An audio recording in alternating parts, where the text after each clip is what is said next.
Brought to you by the Every Dollar app. Start budgeting for free today. Normal is broke and common sense is weird, so we're here to help you transform your life. From the Ramsey Network in the Fairwinds Credit Union studio, I'm John Delony, joined by George Kamel, taking your calls on your money, your relationships, your work, everything. Anything you got going on in your life, we're here. 888-825-5225. Let's go right down the street to Nashville, Tennessee, and talk to Ethan. What's up, Ethan? Hi, can you hear me? I got you, man. What's up? Well, thanks for having me on today.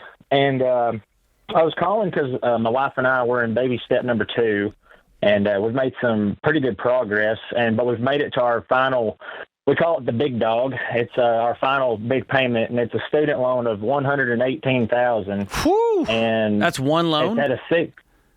Yes, it's my wife's an occupational therapist, and that was her graduate degree. That is a big dog. Yeah, that's why we named it that. But so today my question is, it's at a 6.1% interest rate, and it makes me sick to look at the balance, and it goes up just from the last time I checked, it was sometime this week to I think last night was $70. Do I save any more money by paying that weekly or monthly, or I just didn't know if I saved more if I paid every single week versus every month, just one big. The faster you bring the principal down, the less interest you're going to pay. But the simplest way to do it is just apply extra to each monthly payment. Monthly, okay. How much are you guys making? We're fixing to do our taxes, and we made around $140 in 2025. Okay, what is she making? Well, she's PRN OT at the hospital, and we just had our first baby back in July, and she was born a little early, so she's needed a little extra love, we call it. And so she kind of cut her hours back, but she made $29,000 this last year, but the year before, before we were having the baby, she had made $65,000. Okay, how do we get her making closer to 6 figures so we can knock this out quick? Well, our daughter's fixing to, we're waiting for the next doctor's appointment to come up. We're hoping that, she can come off, breathing treatments and whatnot, so we can hopefully free up Mama to be able to work more hours. How much are you making? Because I made $120 this last year. Awesome. Okay. What do you do for work? I guess we made almost. I'm a UPS driver. Okay. Is there room for overtime for you? Oh, yeah, and I get plenty of it. Okay. I think one or both of you get hustling. As soon as this baby is healthy, let's get this income up, because that's your greatest shot at getting rid of this debt faster than the interest is growing. Because it's just one loan, so there's really no debt snowball here. It's basically you're trying to knock out a mortgage. Correct. Can I say something cruel to you, Ethan? Please. I'm gonna put a worm in your ear, and you're gonna have to promise me that once you've paid this off, you're gonna take that worm out. Are you ready? Yes, sir. So one time I was, me and some buddies were going to a concert, and one of my buddies was an attorney, and we were all meeting at his house. And I got there early, which has never happened in human history. But I got there early, and we just plopped on the couch, and we ate some, and we watched an episode of Seinfeld. And we got up after that 30-minute episode, and he goes, well, that cost me $300 or something like that, because his billable hour rate was $600 an hour, whatever it was back then. And I remember looking at him thinking, that's a terrible way to live, right? And here I am now, I'm on 100% commission. I had that same thought sometimes, well, I just watched a whole football game, and I could have been, right? I want you, every time you're not on the clock, and you're not fully participating in your house, right?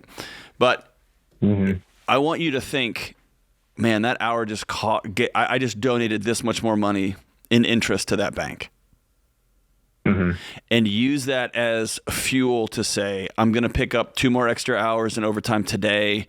I'm going to do an extra hour tomorrow. I'll come in for a half day on Saturday, because sitting on the couch, I refuse to sit on the couch and pay them $50 in interest for the privilege of watching whatever dumb show I just watched. You can't do this forever. It will melt you and your family. But for a season to get this stupid student loan out of your life, man, let that thing just wormhole its way into your brain. Yes, sir. I'm not going to pay these banks. I'm not going to exchange, kicking my feet up to pay these banks some more money. Mm-hmm. I want them out of my life. Do you guys have any other debt? No, we're currently renting, which our rent's only like $650 a month. So, Oh, that's We're great. able to make we make some and all of our vehicles are paid for. And the only thing we have is that big dog. Okay, so because here's what I'm thinking. You guys, if you make, let's say, 150 this year, if you really get after it, which is very doable, you probably clear what, $9,500 a month in take-home pay? Yes, sir. So thereabouts, yeah. So think about that. If you can live off a small portion of that, $3 or $4 grand, we can throw $5-6 grand at this debt. You're done in less than 2 years. You're talking 18 to 24 months max. Yeah, then that's we actually even were trying. We were just talking the other night, and I guess we've kind of put it to the side. We're just saying we was going to come back and talk about it. We was actually trying to see what we could do in like the next 13 months. Like I love that. I love that. Set a goal that scares you a little bit and excites you a whole lot. Yeah, it excites me. It scares her. So I'm the one that's like, there's times where I might be like kind of dragging her along in all this. Well, but, hold but on. She's very been persistent. pregnant for a year and had a child right, with health. right. Like, don't drag her too. Like, you know what I mean? Sure. Give her some grace. Yeah, It's been a exactly. tough year. Yeah. And I can be a little too intense sometimes, which she tells me. It's like I'm the hare and she's the tortoise in life. So, Well, you it's a got some balance. homework now, just figuring out how much can we really throw at the debt right now and how much can we throw at it when she's back to work full time. Sure. And then you can kind of get a timeline going and go, all right, 14 months, game on. We're getting this thing done. Yes, sir. And then stick to it. Hold each other accountable. Do the every dollar budget. And every month, you pay your 4 walls, your insurance. Anything other than that, it's going towards the debt. Yes, sir. We love it. That's it. I think you guys will get there. I have a lot of faith in you, and we're wishing you the best with the health of that little sweet baby. George, I don't hear that very often. How, and you work through it with a ton of people through budgeting and helping them, like you do those webinars and stuff, like actually sitting with people and helping them work their budget. It seems to me that for me at least, the greatest path forward would be to say, I'm going to put a ridiculous month amount, right? 13 months, 15 months. And I'm going to reverse engineer that and say, okay, what must be true? What dollar amount would I have to come up with? And that to me feels like taking what feels like a big target on the side of a wall and making it like a laser target. Like, okay, I've got to get this many dollars this month. I can figure out how to do that. Oh, yeah. And when you look at it like a big mountain, like he's got 118 grand, it's hard to just look at it and go, It's yeah, we can knock impossible, that out in you 12 send months. $6,000 and it's like, oh, cool, 112, that right? It's just feels so insurmountable. Yeah, and so breaking it down into small chunks that you can see on paper is if we live off of 3,000, we will have 6,000 left over. Yeah. That's the fact. So I love focusing on the facts because debt is emotional. It's scary. You're going, we'll never pay this off. And they go, wait, you guys make amazing money. What if you just took control of that, did a budget, got in a plan, held each other accountable, and made it fun? I know this is cheesy, but we had our Excel spreadsheets and we had all of our stuff. We did this before the EveryDollar app. But we went old school and made a construction paper chain. Yes. And I hung it in the bedroom. Arts and crafts, baby. I want to see this thing. I'm going to tear off a chain every week and just watching that thing get you get shorter. below 6 figures, below 75 man. grand, 50 grand, 25. It's like an auctioneer in reverse. Watching that chain get shorter and shorter was awesome.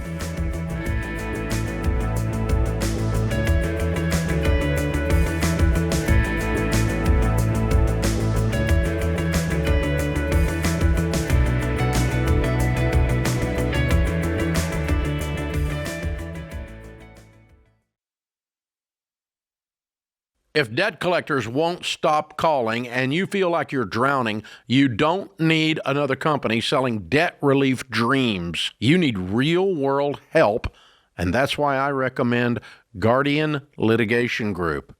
Guardian's not a call center. They're actual attorneys who can step into the courtroom and fight back when creditors try to sue you. Now look, debt settlement isn't pretty. I'd still rather have you get out of debt the old-fashioned way. But if you're facing bankruptcy and need a way to stop the bleeding, Guardian gives you a path forward. And they don't charge a dime up front. Guardian's attorneys have helped over 55,000 people across the country settle more than $600 million in debt. They'll help you stop living in fear every time the phone rings and take back control of your life. Go to guardianlit.com/Ramsey. That's guardianlit.com/Ramsey. Attorney advertising. Results may vary and no specific outcome is guaranteed.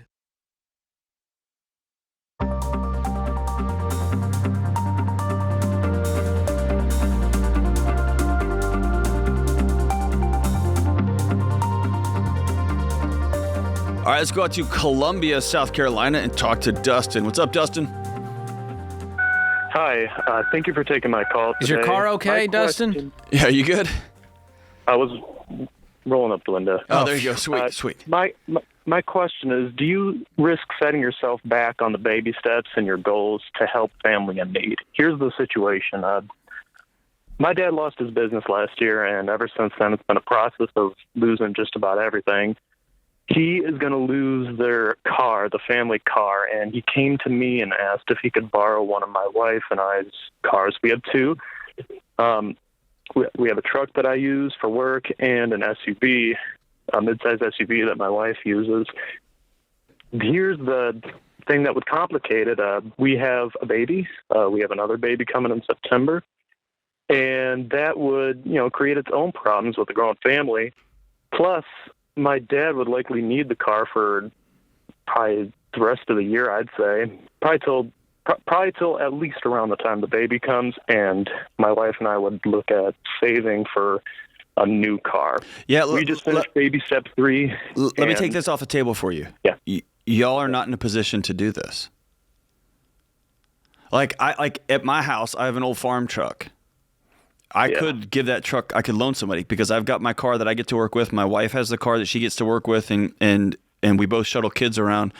And I have an old farm truck that I loan out regularly. You don't have that.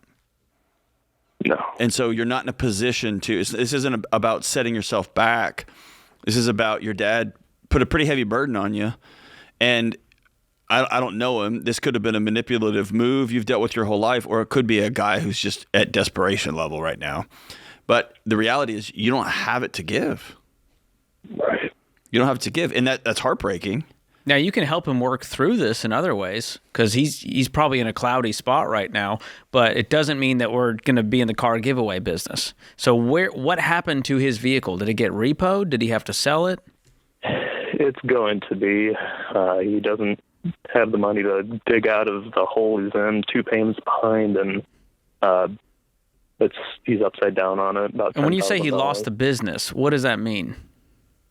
The business, he had a lot of debt on the business equipment. It was a lawn and landscaping business. He had a large client that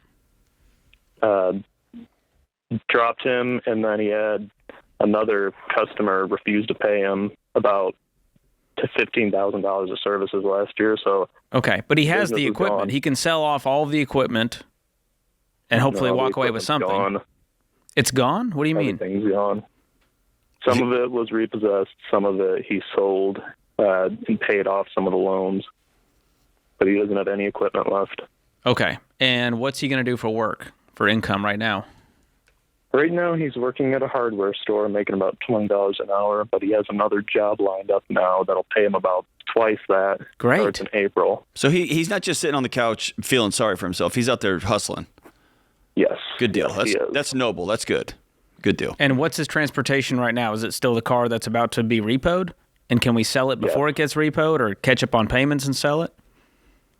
I think it's about past that point. Because what you could do if you wanted to is just catch him up on his payments so that he can go sell this thing, which is better than repo, which they're going to come after him for the deficit. They're going to go sell it at auction for way less than it's worth and then still come after him. And so you'd be in a better spot if you can help him catch up on payments to then sell it outright and make more for it. Is this something that you would use your emergency fund for? Because that's If I had a baby on the way, no. Because right now you got to protect your own family. They come first. Yeah. And so if I'm in your shoes, we're kind of in stork and storm mode right now, and Dad's in his own storm mode, and we all got to figure it out. I would honor my dad by having if this is possible geographically, having a face-to-face conversation, just saying, Dad, like, I 100% get that you're in trouble, and I really honor the way, like, you're setting a good example for me as a young dad for when this, like, life throws you a whole bunch of curveballs in a row. You put on your belt and you went to a hardware store, right? Like that's honorable. and I got a new baby on the way. I've got a youngster. I'm not in a position both financially or with vehicles to help you out, man. And it breaks my heart, but I'm just not in a position to do that. That face-to-face, man-to-man conversation, assuming, A, he's not going to throw a temper tantrum and he'll actually hear you, right? I have a rule that I only have conversations if somebody can hear me, right? And if they're angry or frustrated or think I owe them or whatever would be in the case here, you can decide whether you'd have that. But that would be a neat way to honor him, to say, hey, I want you to know I see and I'm proud of you, and I simply don't have it to help with right now. Do you know the deficit on his payments? The exact number? $2,700. Goodness gracious. So this is more than 2 payments, unless this is a giant payment. It is 2 payments. It is over $1,300 payment. Goodness gracious. And so I don't have it. Yeah. Yeah, and hey, let me tell you this. There's a psychologist out of New York. Her name is Becky Kennedy, and she's a friend of mine. And she gave me this new definition of guilt I want to pass to you. She said, often what we call guilt is not that at all. Guilt is a feeling that's inside of our chest that's right and good when we violate our own values, right? Yeah. You haven't violated your own values here. That guilt that you think you're feeling, you're trying to take his sadness and his franticness and his fear, and you're trying to manage that for him, and you can't do that. Right? And so it's you saying, I'm not violating any of my core values. I'm doing what's right for me and for my wife and for my young child and the child that's about to be here. And I'll sit with you while you have these feelings, these big feelings of fear and terror and embarrassment and shame, all that stuff that he's feeling. But I can't hold that for you. I'll sit there with you, but I can't carry it for you. And I know all of this. You're talking to 2 guys who love their own dads. I know this is heavy for you. Yeah. But you know what else it is? It's a line in the sand where you go, I want to be in the position to where if this ever happened again, I could help. Right. And I wouldn't flinch. It would be such a small part of our world that I get to help the family that I love, and it wouldn't set us back. And so this is one of those things where you start to run away from the decisions that your parents have made. Not the character. He sounds like he's a great guy, but as far as the decisions and the financial place he put himself in, highly leveraged and running a business that he still is going to owe a bunch of debt on, I'm never going to put myself in that position. I'm going to pay cash for things. I'm not going to owe other people money. And this is the other side. When we talk about financial freedom, I don't do a great job of talking beyond my own house, right? Like I want my house to have peace, but part of my house having peace is knowing I can help folks out when I think it's the right thing to do, right? And so this is yet another encouragement for you and your wife to stay the course. Y'all have paid off everything you own. You've got yourself an emergency fund saved up. You got a new baby on the way. We're going to continue to walk these baby steps all the way out. And I want to be in a position one day that come what may, I can help out, right? Mm-hmm. Hey, let me just, you're a good son, man. Really? He's lucky to have you. Yeah. Regardless if you can fund his misbehavior, he's so lucky to have a guy who cares this much about his old man, willing to walk through this with him. You're a good son. And by drawing this line here and having the courage to have a face-to-face with him, you're also showing courage and honor for your family too, your wife and your 2 young kids. Well, thank you for that. It's an honor to talk to you. Okay. Thanks, and I love your book, Building a Non-Anxious Life. Oh, thank you. Yeah, I think the hard part about building an unanxious life is these moments. It's not. It's simple, but it's real hard in real life, right? Mm-hmm. All right, brother. Keep going doing the next right thing, man. George, this one's hard. This is one of those and again, we should probably talk about this more. This is the give like no one else, right? Yeah. This is I've taken care of my family and my bills. I drive this vehicle, or we live in this size house, or we don't go out to eat this often because it's more valuable to us to have a pot of money that when one of the people we love gets in a pickle, we can sit down and the weak help can't them help out. the weak. And so you get to a place of strength, it gives you a lot of opportunity to make impact.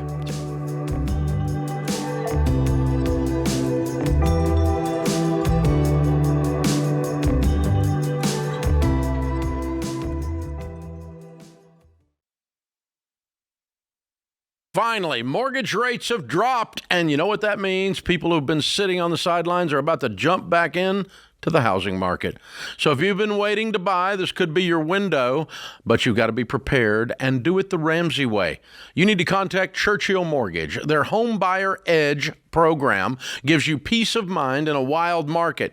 You can cap your rate for 90 days, so if rates go up, you're protected. If rates go down, Churchill will drop yours automatically. And get this, Churchill will even back your offer with a $10,000 seller guarantee. So if your loan falls through due to financing, the seller still gets paid. That's how confident Churchill is. Plus, when you shop as a Churchill certified home buyer, it's stronger than pre-approval. It makes you look like a cash buyer, which makes your offer rise to the top.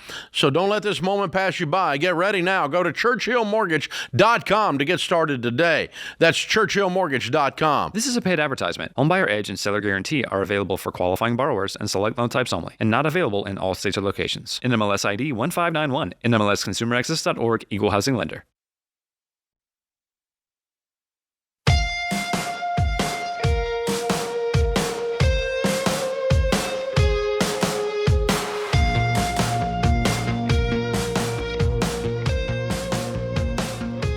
Let's go talk to Monica in Indianapolis. What's up, Monica? Hi, how are you guys? I'm good. What's up with you? I'm good. Thank you so much for taking my call. I love you. And my sister loves you, George. Oh, that's sweet. Why doesn't your sister love me? All right. I get it. I get it. Teach us. It's been happening since high school. All right. So what's up? I've been having conflict with my husband. I work full-time, he works full-time, and then he also has a second job that's part-time, And we've been thus far using his income from his part-time job as extra principal payments towards the mortgage. But he now, starting in March, wants to use that income towards investing in crypto. And I'm not on... Well, that's an oxymoron. Awesome. I'm not on board, and we just have a lot of conflict on it. So I wanted to get your guys' thoughts. I'm a bit afraid of being controlling because I grew up in a home where my mother was very controlling and wore the pants in the house, and I don't want to be like that. You're not being controlling. If my wife said, hey, I know we got debt to pay down, I'm going to go gamble in Vegas instead. Are you okay with that? I think it's wise as a spouse to say, that's not a good idea. Those are opposing goals. What about the last 2 months with crypto has made your husband be like, you know what? I think I need to get in on this. I know he has a friend who's in on it, and he claims, and this friend claims that he's very successful in it. Recently successful? Because it went down 50%. 50%.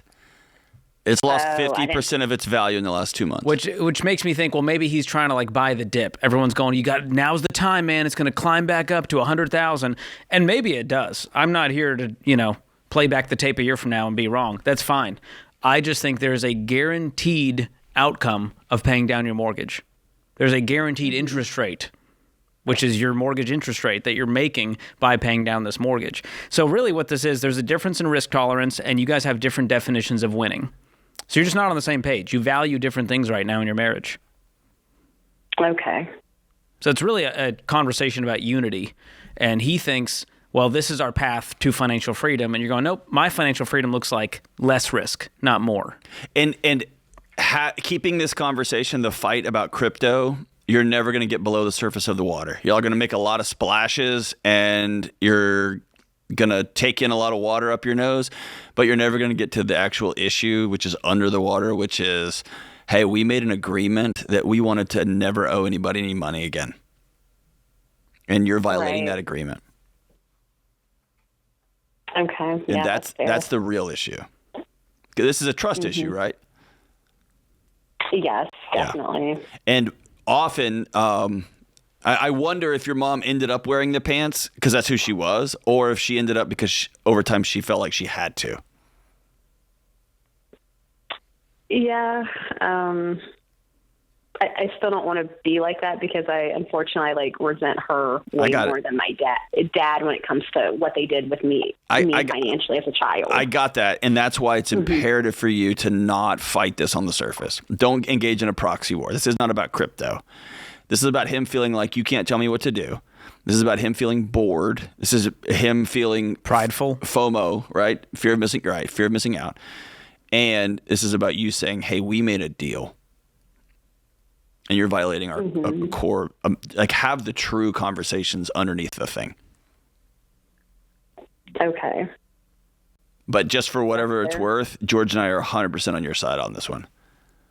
Oh, thank you. I've never won against a crypto bro yet, so just know I don't think this is going to be easy to win him over because he is so convinced that you guys are missing out on the opportunity of a lifetime. Right? And George gave you the best. I just view this as sitting at a blackjack table in Vegas and the house has won 4 times in a row. And the guy next to you is like, dude, they can't win 5. This is it. Let's go all in. Put all your chips on. And they might, right? Maybe you win this time, but maybe you don't. I just talked to a caller. The wife found out about some financial infidelity. He took out a HELOC, $250,000, put it into crypto, lost it all. Wow. He claims he hit the sell short button instead of sell, which we all know is a lie. And so this is what it leads to. I'm not saying this will be your husband, but there's a level of fear, greed, pride that lead to the risk meter being broken, which leads to desperation, really bad financial problems. Yeah. And so paying off your house, nobody calls in saying, oh my gosh, worst decision of our life. We are deeply in debt. They're not. You're debt free. And so it's an opposing goal that you guys have. And I would get to the bottom of it. Say, hey, what are you really hoping crypto will do for us? Is it quick wealth? Is it freedom? Is it the security? Is it FOMO? And then share your why. Hey, paying off the house for me makes me feel safe, makes me feel stable. And the security matters more to me than the potential of making money. And if you want to be a gangster, you can say, hey, we pay this house off and we get this much cash in the bank.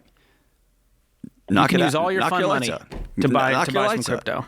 I like that compromise. Here's $25,000 to go buy as much crypto as you think you can get. Or once we're in baby step 7 and we're already investing 15% of our income into retirement. Now we can go play. Now you can use your fun money to go do this. Yeah. Okay. How much is left on the mortgage? $244,000. Okay, and how much are you guys paying extra right now? What's your total payment? Our mortgage payment is $2,400, and we've been paying double. Nice, $4,800. Yes, correct. That's awesome. And so, based on that timeline, when will you guys pay this off? If we keep paying double, it would be paid off 4 years within the next 6 years. Okay.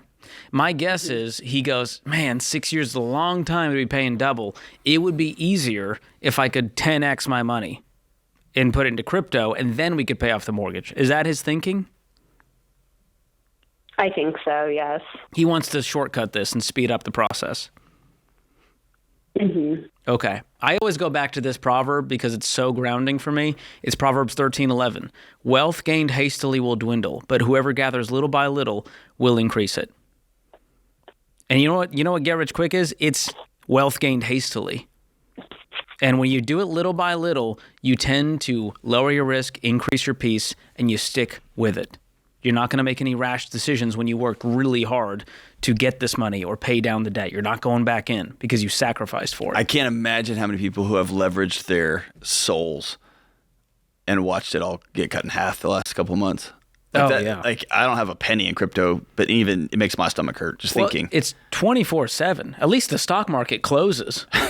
You could be up at 3 a.m. watching it go up and down. Yeah. And so for me, it's just not worth. I got other things to be anxious about. Don't need one more to add to the list. I'm good.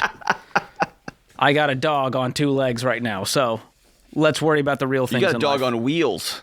That's true. He does have a wheelchair now. Thanks, John, for bringing it up. Appreciate that. Not a lot of people can say, hey, you know what? I got a dog on wheels. At least it's not a Tesla. You have one of those too. I do. 0 for 2. Even better. Oh, what else man. you got, George? I don't have any crypto, so that's the good news. But here's the thing: people think we are anti-crypto. What we are is anti-get-rich-quick, anti-greed, anti-pride, anti-destroying your marriage, Anti-doing things out of order. Yeah, there's a time and a place to Get have as much fun. crypto as you want after you have taken the existential risk of your home getting taken away, of your cars getting taken away, of your ability to take care of your family getting taken away. Replace this with sports betting, whatever you want. Right. It's just there's a risk here. It's speculation. It's unwise, and it's not investing. And there's way better ways to access peace. Yeah, all day long.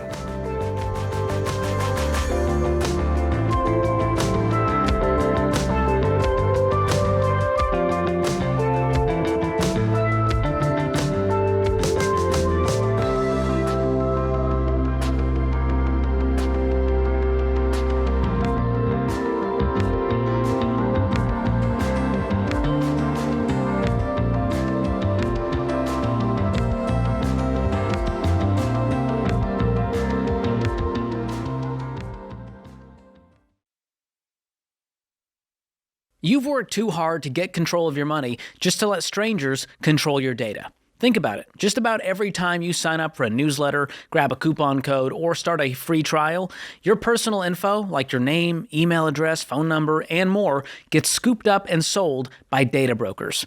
Here's the deal. Freedom isn't only being debt-free. It's also being free from companies cashing in on your data. And that's where Delete Me comes in. Delete Me's privacy experts find your personal info on these shady data broker sites, they get it deleted, and they keep it gone. It's like having a digital cleanup crew that scrubs your online life. So you get way fewer of those spam calls, creepy texts, and scam emails that make you wonder how they even found you. Guys, the less noise in your digital life, the more time you have for what actually matters. Because when you protect your privacy, you protect your peace and your freedom. So go to joindeleteme.com/Ramsey to get 20% off their annual plans and take back control. That's joindeleteme.com/Ramsey.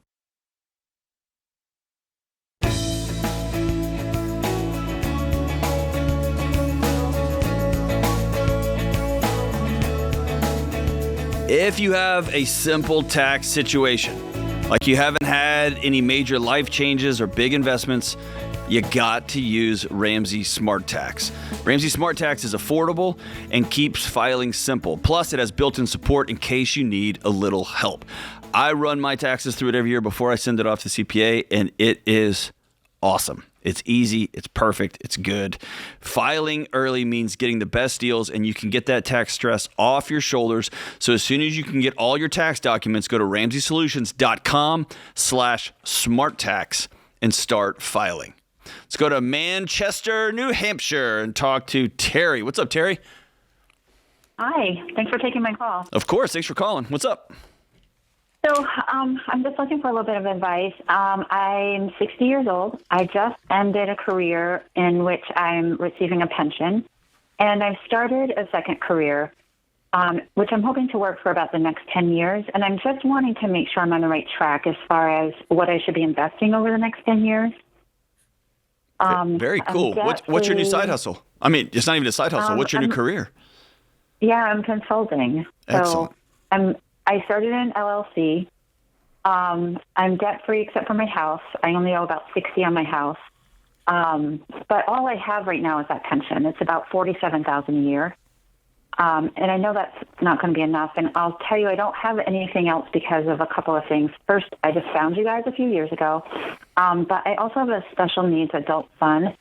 So he's in his 30s. So throughout the years when, things come up, and every time I think I have a little bit of money to set aside, something comes up, right? So then I have to spend, or I do spend. So here I am, and I'm getting a little worried because he continues to have needs. But I just want to make sure I'm on the right track. So I have a $47,000 pension. My gross income is about $130 to $150 a year. I have expenses from my business of about $30K, I'd say. And I'm just trying to figure out how much do I put aside, how much do I try to invest between now and then to feel comfortable. I feel like it should be my goal should be about $300,000 in an investment account. Yeah. Okay, at 70. So that's your goal. And you still have the mortgage. And the goal for, I would say, let's go into retirement completely debt-free, house and everything. And so I would be investing 15% of your awesome income while paying down extra on the house. And in no time, you're going to pay off that house. Okay. With this income, right? In the next few years, it's gone. Which means the following 7 years, we can now max out retirement options like, for you, a self-employed person, a solo 401k. So I tried to ask my tax person and my investment guy about that, and they both were just like, you don't need that. Those are complicated. What did they say you need? They have me right now in a, I rolled some 403B money into a SEP IRA. Okay, that works too. I like the solo 401k because the contribution limits are massive, especially for someone your age, because you have catch-up contributions. So you're talking, I think it's 80 grand this year for someone in your shoes. Okay. Which is insane. You can really catch up on retirement with those kind of numbers. And so I would look into that as an option. Okay. On top of your IRA. Terry, I'm going to ask George a question on your behalf, okay? He's smarter than I am at this stuff. So, Terry, how old are you again? 60. 60. All right, George. My gut tells me that if I was in her situation and I suddenly I created $130,000 to $150,000 in extra value, right? So in New Hampshire, I'm going to guess you'll take home 80 of that after taxes, and then you're going to have 30 of that off the top. So you're going to have $50,000. I would feel an intense internal pressure to not put a penny in retirement until I could just throw everything and get that house taken off. Clear my house at 60 grand, work maniacally to get that risk taken off. So I've got that taken care of. And then I would spend the next however many years just socking every penny away and trying to live off that 47. Could I find a world where I just condensed my expenses, my travel, all that kind of stuff, lived off that pension, and I just started saving everything? Is that bad? I wouldn't say it's bad. I think either way, if you did it on paper, you'll kind of get to that finish line either way. But if you're tracking through the baby steps, it's 15% until the house is paid off, and then we're maxing out retirement. And so I like the idea of you flexing this investment muscle because you really haven't. It's been the pension the whole time. And so you'll get used to not seeing that money in your bank account. Instead, it's going towards your future. And I can crunch the numbers for you here. Let's say you pay off the house in 3 years. Could you pay it off by 63, put 20 grand a year towards it? Yeah, I can. And then after that, the mortgage is freed up. On top of the money you can throw, how much could you throw a month after that if you keep making what you're making? 3 grand a month? I mean, at least. Okay, so 3 grand a month from 63 to 70, you'll have $362,000 at our 10% rate of return. And then I just let that sit, really. Yeah, if you let it sit. I mean, what we've seen in the stock market, it's the rule of 72, it'll double. If you get a 10% rate of return, that money would double every 7.2 years. So if you didn't need it, you could live off of your pension for a few years. It's just going to continue to grow. And if that's in a Roth 401k, it's going to be completely tax-free because you used after-tax dollars to fund it. Okay. So think about that. It's like net income, 360 grand. And then if you create a special needs trust. Doable. This isn't like pie in the sky. No, I would tell you if you were way out of line. But you told me your goal is 300 grand in that investment account plus your pension. You will be okay. Okay. And if you do 4 grand a month, you'll have 483 grand. And so you can play around with the numbers using our investment calculator to kind of figure out what that future is going to look like. And I would create a special needs trust for my child. That if something happened. Okay, I'll need to find out more about that because I feel like I never have enough money to do that. Okay. Yeah, I would dig into that. But if you end up with $400K in retirement funds or retirement accounts plus your pension, and I don't know how pensions work with trust and with special needs trust. I don't know whether it would be transferable or not. There's survivor benefits, something like that. But I would dig in and get every bit of that information. And by the way, some of that panic is the wrong word, but that growing, gnawing, it's tiny right now, but it's getting bigger, that sense of angst, right? Like you're 60 and then you're going to blink and you're going to be 70 and your special needs child will be 40. That it feels like guilt almost, like I need to take care of him. What am I doing? I didn't make enough money. And you start like a lot of that type of angst is quenched when you have real information. John, you hit the nail on the head with that, because that's why I'm feeling a little bit frantic about Yes. that exact thing you just said. So finding somebody and saying, I want to learn about this, and here's the words I use now. I want you to teach me like I'm a ninth grader. And I ask folks that about any purchase I'm making, if I'm going on a hunting trip, if I want to learn about this electric circuit thing, I want to learn how to work on the lawnmower, I ask people, teach this to me like I'm in ninth grade. Mm-hmm. And I walk away learning how to actually do this thing. Okay. And at least, even if there's no way you're going to leave that conversation feeling great, right? Like, oh, he's going to be like, you're going to realize, oh, I got a decade's worth of work to do. But you'll have real information and an actual lit path on what direction to take. Okay. I think you're going to feel a whole lot better when this is knocked out. I would reach out to a couple of state attorneys in your area and just get a feel and go with the one that you like, that you trust, and have them explain it to you and have them walk you through what is this going to cost to set up. It might be a few $1,000, but you will sleep so much better at night knowing that you've taken care of your family and now we're on track for retirement. And George, this goes when it comes to finances, when it comes to retirement, when it comes to future, that angst that we all feel. And the closer you get to the third and fourth quarter of your life, the bigger that anxiety gets. You cannot avoid it or work around it. There's one path only, and it's through it, right? And often that path is lit with real information. And so getting real information on a special needs trust, using the Ramsey retirement calculator to say how many dollars will equal this many dollars, right? Getting facts on paper, because your emotions will cloud your judgment and you'll just feel overwhelmed. All the time. And facts on paper give you a path forward.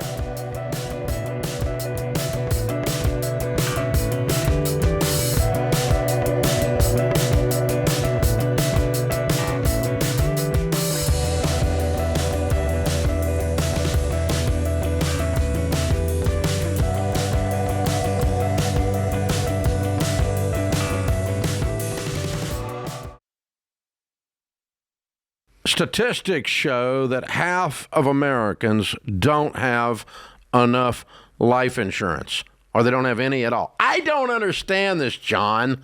Why don't people want to take care of their family? They think they're going to die or something? Well, I used to be one of those guys, I didn't even think about it. And one of my buddies said, hey, the only reason to not have life insurance is if you hate your wife and kids. And I immediately went and got term life insurance. That's a gut punch. And, you're telling me, and for decades, Dave, I've sat across people who've lost a spouse. They've lost somebody important to them. Me too. They don't know what to do next. Me too. I mean, you're going to have a crisis here. And, you got two options while you're sitting and talking to a young widow. She's concerned about how she's going to invest all this money properly and not mess this up, or she's concerned how she's going to eat tomorrow. That's exactly These are the right. two options. And take care of your dadgum family, man. Term life insurance can replace income, pay off debts, cover funeral expenses, so your family can actually have the opportunity to just be sad. Yeah. To just miss you. That's exactly what it's supposed to be. It's saying I love you to your family. Term life insurance. Jeff Zander and the team at Zander Insurance makes it easy and affordable. I've used them personally for 25 years. They're the only people I trust. Go to Zander.com or call 800-356-4282.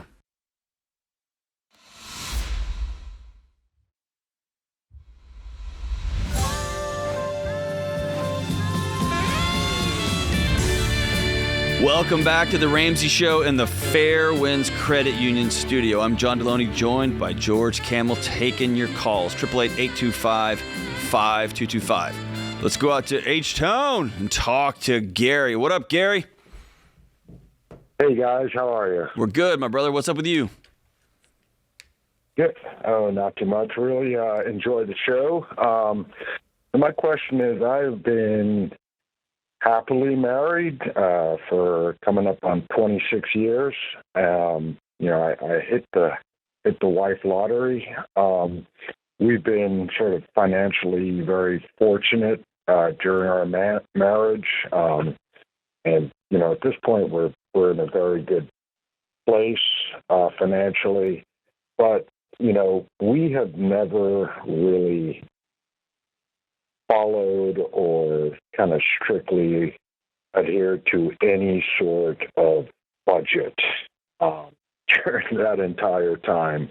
I have tried, throughout the years, at various points to, get my wife on board with at least sort of looking and following some sort of budget, but, probably mostly my fault. Those discussions just end up in arguments. And, I just wonder at this stage, at this point in our lives, I'm, considering, I'm looking at retirement hopefully in the next few years, or the ability to retire.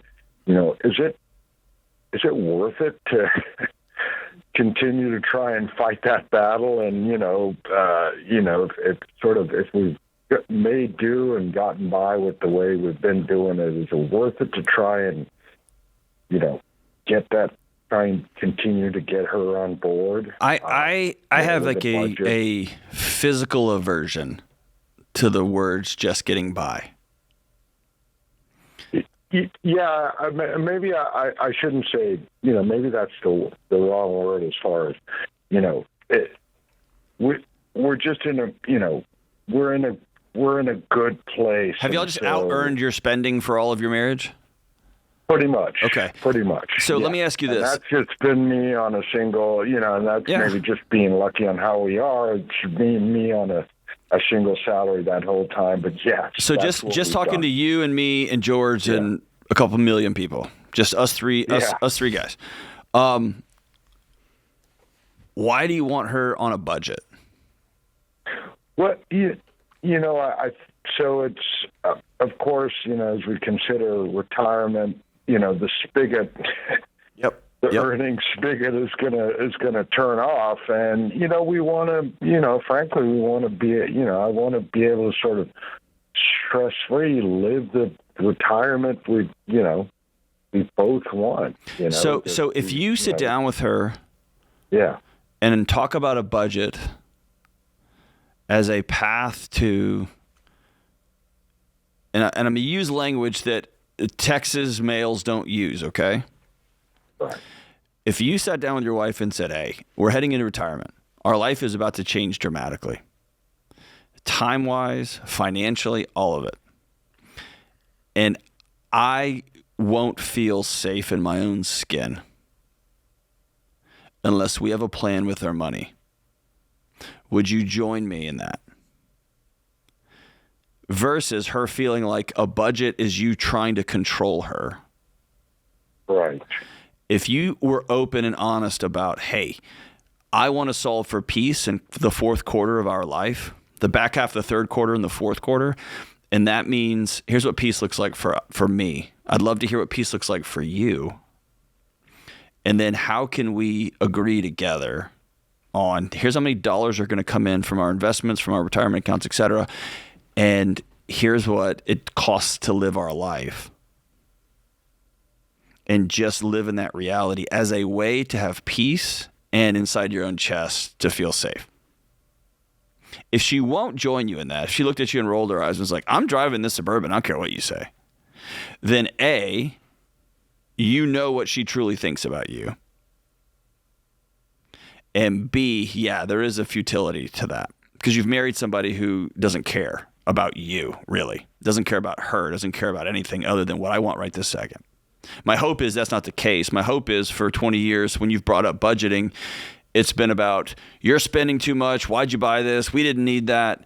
We don't even have a budget. And then she just decides to go to war back with you, right? She associates the word budget with stressful money fights. Yet another complaining husband. I do all of this, so I deserve this. And then you come home and you got another box from Amazon, right? That kind of fight. And I don't know if that's the case. Does that sound familiar? Yeah, I think that's fair. I've listened to you guys and I've tried to, the last time I brought it up, it was sort of I statements. And, it was on a vacation, it was about a trip and, it came up last minute and, I said, no, we can't do that. And I tried to go back and later explain, I said, I am concerned about, how we do that, but she sort of went back to, my first reaction, which was no, and said, well, that really caused stress and stress her out the way so I don't, there's equal blame on equal blame. So I don't want to make it sound like it's just her. No, of course not. But own that. Own that up front. Too, I'm sure. I have not done a great job of talking about this for the last 25 years. Yeah. Are there kind of tools or resources that I should read, or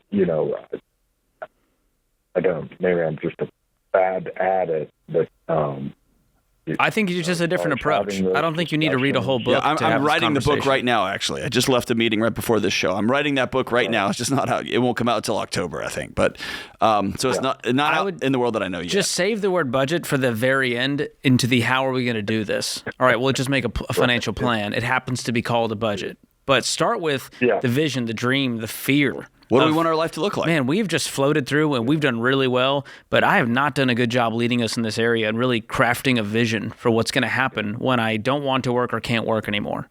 So how old are you guys? So I'm 53. She is a little bit older than that. Okay. What's your net worth? And so probably about 5.5 to 6 million. Amazing. So you guys are living pretty good. That's, and I guess it's, just you could retire today, thing, right? I probably could, but it's sort of, believe it or not, just you look back and it's an obscene amount of spending that. Well, are things feeling tight? Because you can still say, hey, we've done really well. It's crazy that we've worked this hard, have this level of net worth, and things still feel tight. I would love to have extra margin. Right now, absolutely, they do not feel tight. So a budget for her isn't a matter of survival. A budget for y'all isn't a matter of survival. It's really a tool to bring y'all together and say, what do we want the next 25 years to look like? And that's a totally different conversation. That's a different path. It's a transparency and clarity tool. Yeah, take her on a half-day retreat and say, I want to plan our next 25 years, and I'd love to hear what you want that to look like.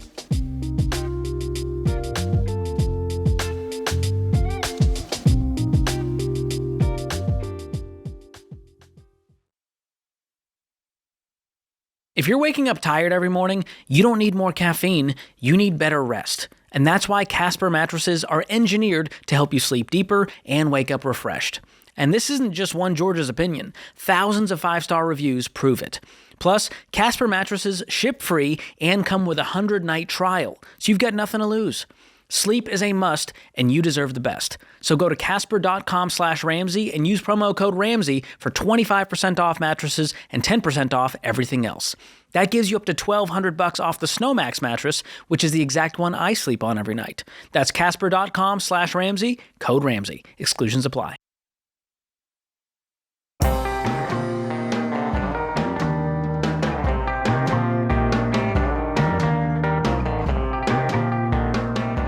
Let's talk to Daniel in Des Moines, Iowa. What's up, Daniel? Hey, guys. So good to talk to you. You too, brother. What's up, man? Just hopefully a quick question here, but I am looking at taking a position in full-time ministry later this year, and I'm wondering, number one, is it morally okay for me to take a religious exemption from Social Security and Medicare? And then number two, if it is it wise, kind of considering, I guess, the circumstances I'm in? What are your circumstances? So nothing huge. I mean, me and my wife, we're debt-free besides the house. We're already investing 15% into retirement, but we have a baby on the way. And the other thing, too, is going into a position like this, I'd actually probably be taking about a $20K pay cut. So those are kind of it. And the other thing, too, I guess, is I wouldn't be hired on as a W-2. It'd be a 1099. So I'd be paying the full extent of Social Security and Medicare. That, like, I think it's around 15% if I were not to take that exemption. So it sounds like you've already made this choice. There's a lot of reasons this is a tough move. Yeah. Yep. There's a lot to think about, too, of what you're giving up here. And listen, I love the idea of not having to pay all these extra taxes for a system that isn't giving me great returns. But you got to think about things like term life insurance. You get strong term life in place if something were to happen to you. Strong long-term disability insurance, because you'd lose that with SSDI. Long-term care insurance. And I've got the long-term. I've got where I got term life insurance. We're good there. The long-term disability, that is one thing I was thinking about too. But yeah. I'm going to be honest. I have a bias to this question, and my bias is not representative of reality. It's just my experience, and that is I've just sat with too many 60 and 70-year-old pastors who lived on property, lived in a church house, and got paid pennies, and they have nothing. Yeah. And so the discipline it would take for me personally to never waver in saving for future me and future wife and future family. I can say I don't think I would have that type of discipline. And so while these programs are a mess, an absolute dumpster fire, they are still something. Sure. Right. Yeah. And my fear is you're not doing this, not because you have another long-term plan in place. You're doing this because you're trying to make this job that you really feel called to take financially palatable today. And that's making a decision for... Yep, I'm definitely trying to bridge the gap between the pay I'm getting now anyway and the pay I would be getting. Yeah. I'd definitely make it a lot easier. And again, that's solving a problem for today you, but it's really leaving future you high and dry. Yeah, if you're having to justify this by saying, well, if I take the exemption, I'll get, 10% back, but you're not going to be investing the difference that you're saving. Okay, yeah. If it's already tight. And if your income stays pretty low for the rest of your life, all to get an exemption, well, that was a terrible plan. Right. So, and as I was looking into this and looking into all the different things anyway, tax benefit wise anyway, like housing allowances and all this stuff too, I think it would be palatable anyway to actually keep investing just about the same amount we are right now. And if I did take that exemption, it wouldn't be so much as a $20,000 pay cut as probably more of a 10 to 12 pay cut, which is still, and my wife works too, so she's making okay money too. And so I'm kind of, I might just be trying to justify this all, but that's kind of what I'm in. So let me ask you this hard question. Can you afford to do this?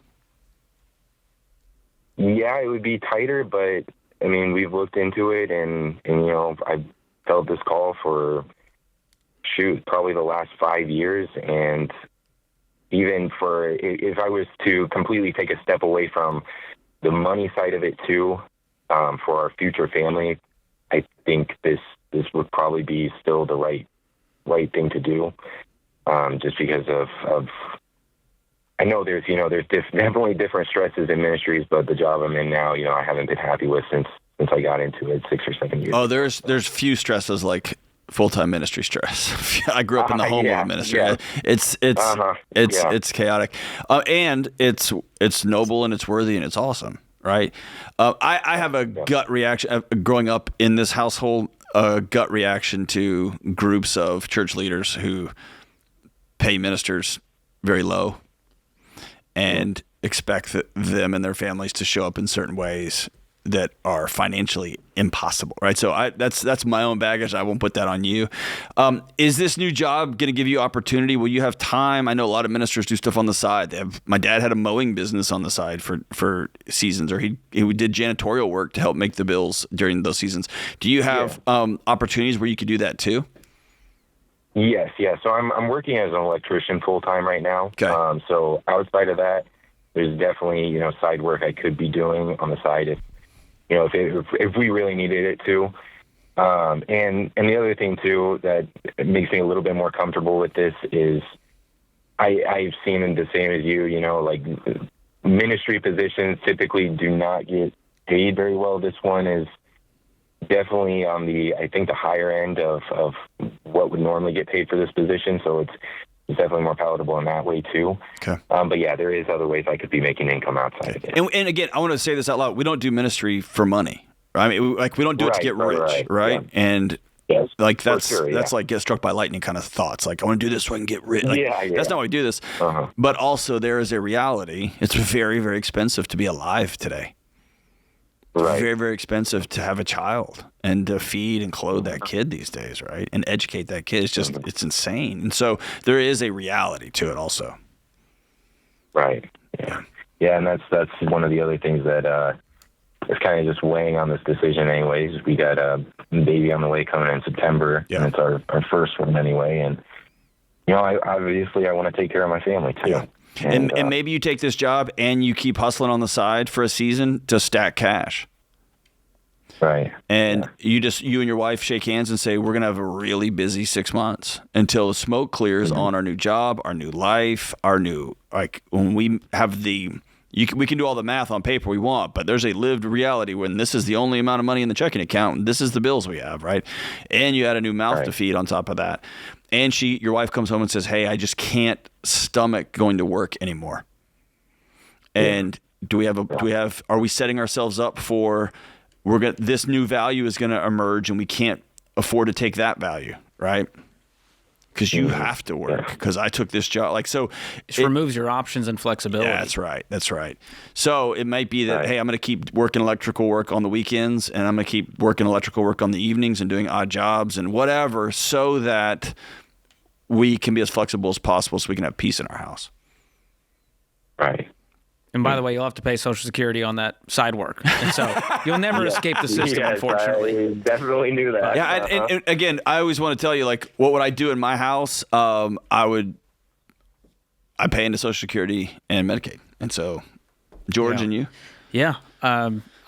Your next steps would be just calculate how much you need to invest yearly to replace all the benefits, evaluate your insurance, disability, life insurance, make sure that your organization meets all the IRS rules to do this, and then only proceed if this thing is airtight. You've checked it 27 ways to Sunday, and then you can move forward. But I would not just go, sounds good, didn't have to pay those taxes, I'll take it.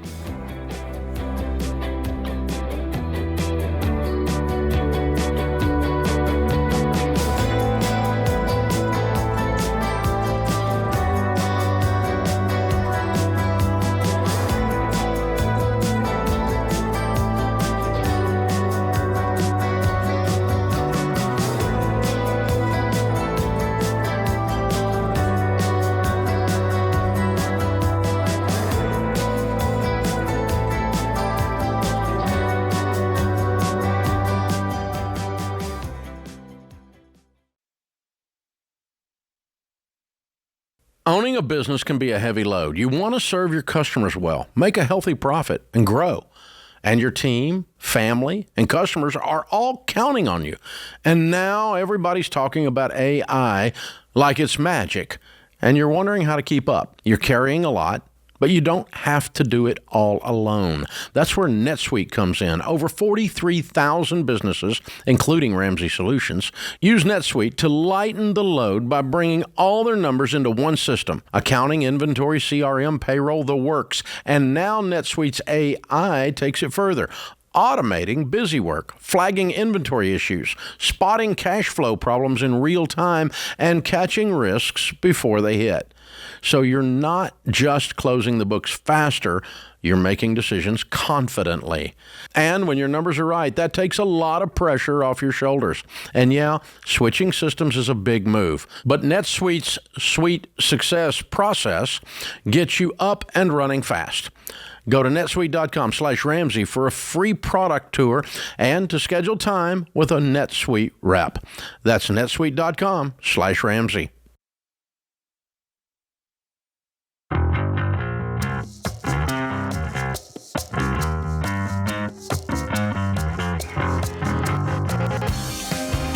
Well, our team here at Ramsey is super excited. We built a new free AI tool called Ask Ramsey that is built and trained on proven Ramsey principles. And today we're going to break down the most asked questions from the week. A lot of themes here. We got creating and managing budgets, a lot of questions around that, how to deal with credit card debt, retiring versus continuing to work. And the number one question this week was around retirement. What was it, John? How much do I need to save, and when can I expect to retire? You tell me. Well, and this is kind of awesome because off air, because I have your cell phone number, I've called you several times and been like, hey, I have a retirement question, or what about this fund? Should I move this money over here? And not everybody has your cell phone number. Now I just text John back with the link to RamseySolutions.com. I'm not your human Google, John. But this is like having George or Dave or me or Rachel or Ken, Jade in your pocket. Because it's built on things we've said on the show. All of our articles that we've written. And so this is really good. I want to take this for a test drive and see how it does with this question. How much do I need to save, and when can I expect to retire? Again, this is a free thing. You guys can jump on RamseySolutions.com and use that Ask Ramsey search bar to ask your question. So I'm going to pull this up. Our team's going to pull up my screen here. So if I fat finger something, I'm sorry. There's no Wizard of Oz today, just me. All right, let's see what it spits out. And what's really cool, John, is it analyzes the question and asks me follow-up questions. So it's a real conversation, just like you'd have on the Ramsey show. And we're going to see what kind of follow-up questions it asks. I'm guessing it's going to need to know, well, how much do we have saved? When do we want to retire? All right, I want to kick some stuff. I'll kick some numbers to you, okay? Okay, so it's going to, let me see, go scroll to the bottom here. So it's walking me through how to calculate your nest egg. If you want to have this much, here's how to calculate that. And at the bottom, it says, what do you think your monthly budget would look like in retirement? All right, let's pretend we have, I'll put a big number up there. Let's say we were going to have $7,000 a month in expenses. Okay. Monthly budget, $7,000. And let's say between me and my wife, we have $500,000 in retirement. Okay. And let's pretend I could go back in time and I'm, 35 years old. Got it. Must be nice. And I want to invest $500 a month. I will invest $500 a month. Okay. Let's see if it can figure out how much we really need to create this nest egg, live off of the income once we are work optional or fully retired. And it's working its tail off here. Here we go. Found 5 Ramsey resources. It recapped our situation, our monthly retirement goal, and it says, here we go. It's calculating based off a 7 to 8% withdrawal here. It's showing us our target nest egg is about $1.1 to $1.2 million, not including Social Security or any other income stream. So it says, are you on track? Right now, you already have $500,000 saved, and it's going to continue to grow. It will reach about $2.7 million in 30 years at age 65. That's pretty incredible. So it's telling us we are on track, and if you invest more, you could have more, and that makes me feel really good. Thanks, Ask Ramsey. Yeah, not bad. It's that easy. That's pretty great. Not a lot of people can get through the phone lines, and Googling things is going to send you into 19,000 rabbit holes that is not the Ramsey advice that you trust. So go check out for yourself. Go to Ask Your Question, RamseySolutions.com. You'll see the search bar there. It says Ask Ramsey, or you can click the link in the description if you're on podcast or YouTube. All right, let's go out to Santa Fe, New Mexico, one of my favorite places in the United States, and talk to John. What's up, John? Hey, John, and hey, George. How's it going? We're doing great, brother. How can we help, man? So I'm buying my very first vehicle. Hey, sorry, you're breaking up on us, John. Yeah, you're breaking up for me. Sorry. Are you inside of a tunnel? All right, we might have to try you again later. All right, okay. John, we tried our best. We'll try to get you on a clear line here. I will go out to Christy in St. Louis instead. Let's talk. What number is she? 4. What's up, Christy? Hi, how are you guys? Remarkable. How are you? I'm doing pretty well. I just had a question. I am 28 and my fiance is 26. We are planning to get married in April of 2027, and I'm trying to figure out kind of how we're going to pay for that. We did get a gift from his parents that they're going to spend about $25,000 to help us with the wedding. And we're budgeting about $40,000 just with other extra costs and all that kind of stuff. But I have about $69,000 to $70,000 in student debt. We don't have any other debt. And I'm wondering if we should use part of that gift money to put down towards my loans, or if we should put all of it down towards the wedding and then cash flow the rest, or put all of it down towards my loans and cash for the whole wedding? Or George what may your thoughts disagree are with on me. that? I would not take a gift from my fiance's parents to pay off my student loans. I would use that money towards the cost of your wedding. We haven't told them. Yeah, we haven't told them that's what we're thinking about potentially. I would doing, not do that. If I gave my kids, I wouldn't do that. If they said, hey, this is y'all free and clear to use however you want, that's a different story. If they said, hey, we want y'all to start your marriage off debt free, we're going to pay your student loans, that's another thing. But them saying, hey, we want to support, we know you guys are struggling, y'all are working really hard, we're going to give you $25,000 to help pay for a nice wedding. And y'all were like, cool, we're going to use that to paint the house. That would not be cool. That's my take on it. What do you think, George? No, I agree. If it was going to clear your debt today and it frees you guys up to cash flow this whole thing, then I'd be like, okay, that makes sense. Like, you're essentially just trading the money one way or another. But I would just use this money for the wedding because you need it. It's not like you just have $100,000 sitting around. Yeah, the option you're not mentioning is you and your fiance deciding we're going to do our wedding for $25,000 and essentially putting $15,000 towards your student loans. Yeah, that was another option. The only problem is we did put a deposit down on a place. It's an all-inclusive in Florida, which is where we're wanting to get married because our families live out there. And it's going to be about $28,000 for the actual wedding, but that's only if it's 100 people. And we all know that that's probably not going to happen. It's probably going to be like 120, and then they charge per head. So we're trying to buffer that a little bit. We're expecting it to not cost the $40,000, but we really just want to have a safe buffer. Okay, but hold on. We're okay with. Hold on. Yeah. You are telling this story as though this thing is happening to you.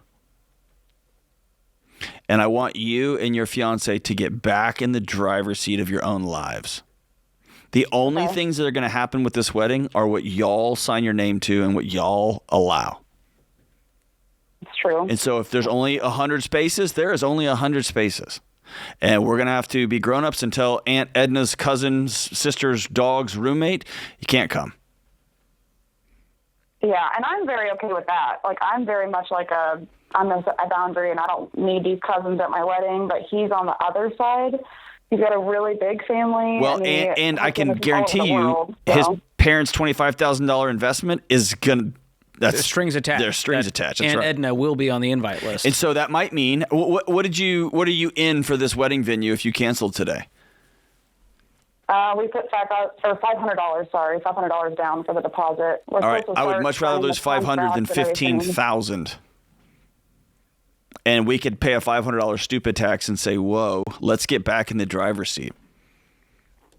Yeah, the only thing is though, you don't want to do it. I know you don't want to do it. But here's the thing: I don't want to just do whatever I want to do, and then take a gift and say I have to do it this way. Because I was so out of control with my wants and my spending that I'm going to use this to cover up the last time I was out of control with my wants and my spending, and I took out a bunch of student loans. Well, my student loans actually, I needed that because I got a master's in physician assistant studies, so I make a really good salary, and I needed that for that job. So what do you guys make a year once you're married? So once we're married, he'll be a captain in the Air Force, so he's going to be making 110 gross salary, and I'm making the least I'll ever make right now, which is 100, and then I'll be making 120 to 150. Awesome. So you guys can knock out this debt quick once you're married, so that's good. And you should be able to cash flow the rest of the wedding without issue if you continue on, right? Yeah, well, my thing, I was going to, right now I'm starting to hopefully bonus at my job because I have the ability to do that. So I'm right now putting down about $2,500 a month towards my loans, and then I'm putting down $4,000 a month when I move in with him in 2 months. Awesome. So I'm going to be chunking it down, and I'm not going to be putting anything down towards the mortgage with him. He's going to cover the mortgage.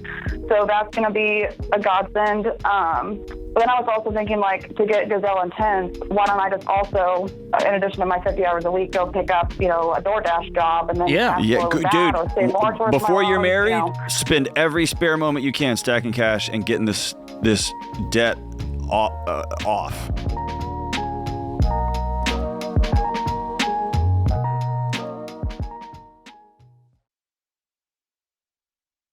Most people just drift through life with their money. No plan, no budget, stuck on autopilot. But winning with money is intentional. That's why I love Fair Winds Credit Union. They've built tools for people who don't want gimmicks or games. Their Smart Bundle includes a high-yield savings account to help your emergency fund grow, and their Spend Smart checking account won't nickel and dime you to death with fees like other banks. Plus, it comes with the Ramsey Be Weird debit card, which says debt is normal, be weird, right on the front of it. It keeps you connected to your budget, and every time you use it, it's a reminder. You control your money, not the other way around. Fair Winds Credit Union is for people who are serious about taking control of their money. So if you're ready to stop drifting and start building wealth on purpose, open your Smart Bundle today at fairwinds.org/Ramsey. That's fairwinds.org/Ramsey, insured by the NCUA.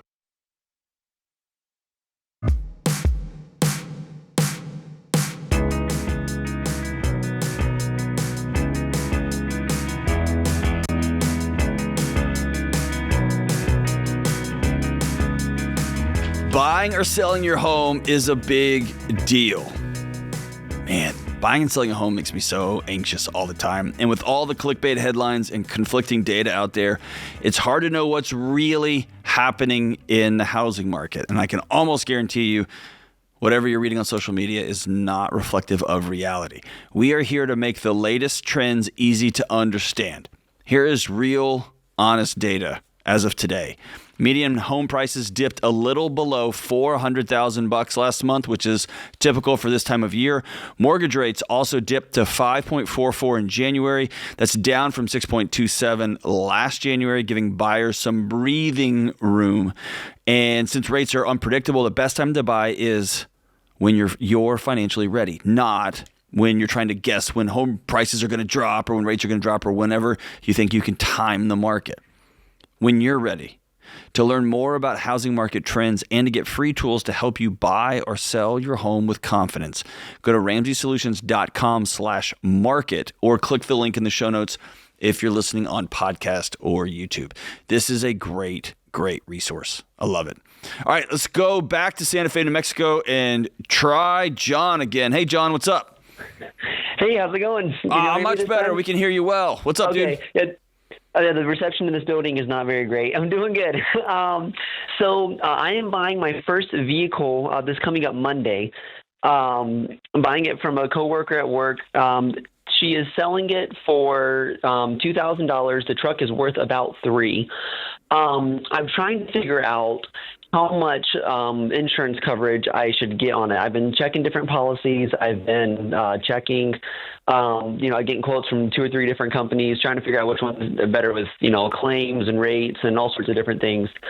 And just trying to figure out, with the truck being worth so low, how much coverage should I get on it? Where are you at financially?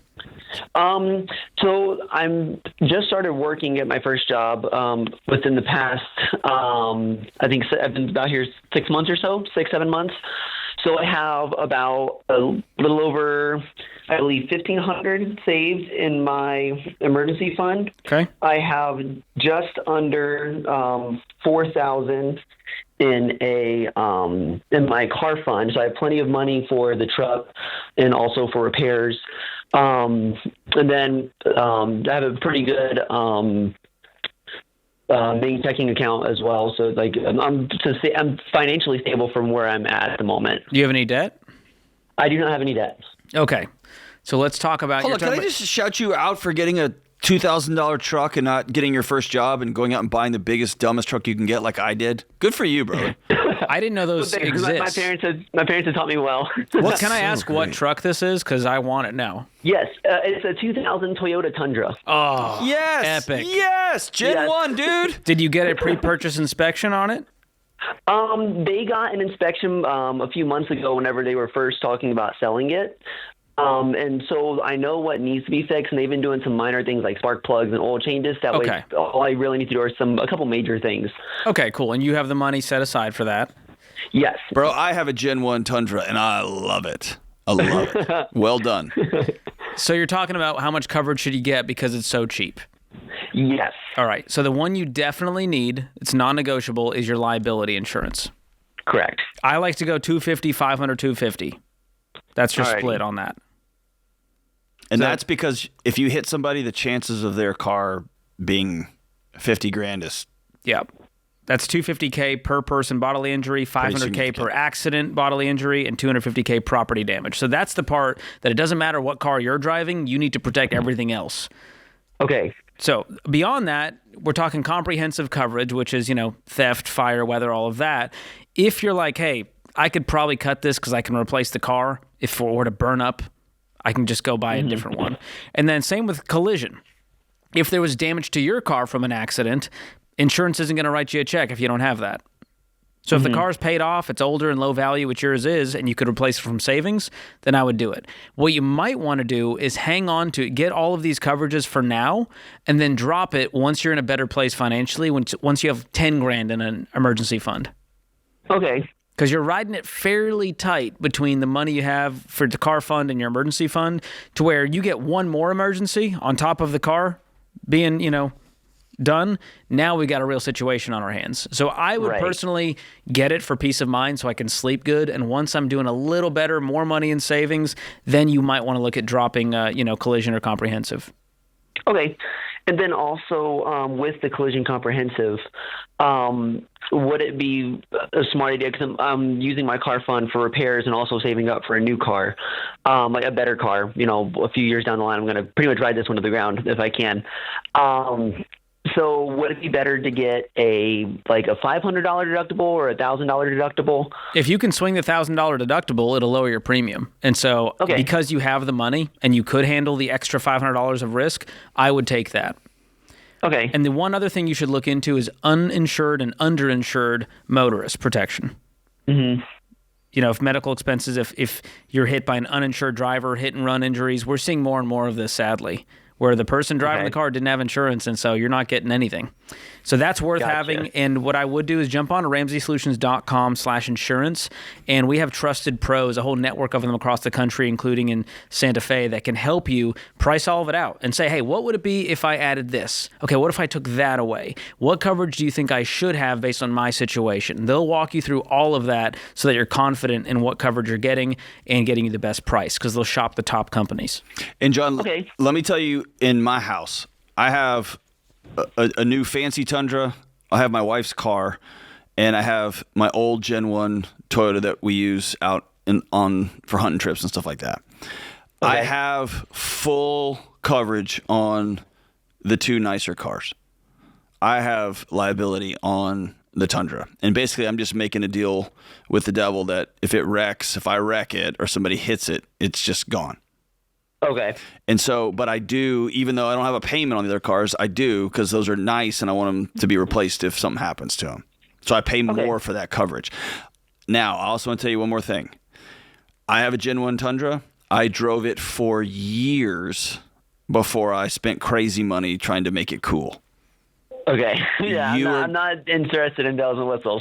I know, but dude, this is like this is a drug. Once you put that first thing on it and then the second thing on it, you're going to start seeing cool Tundras everywhere. You're going to be like, oh, I want to get new suspension. I want to get bigger tires. And so just continue to hold the line like you've done so far. Okay. That would be awesome. And by the way, I have a feeling this car will outlast you. So trying to drive it into the ground, best of luck to you. Did you mention how many miles it has on it?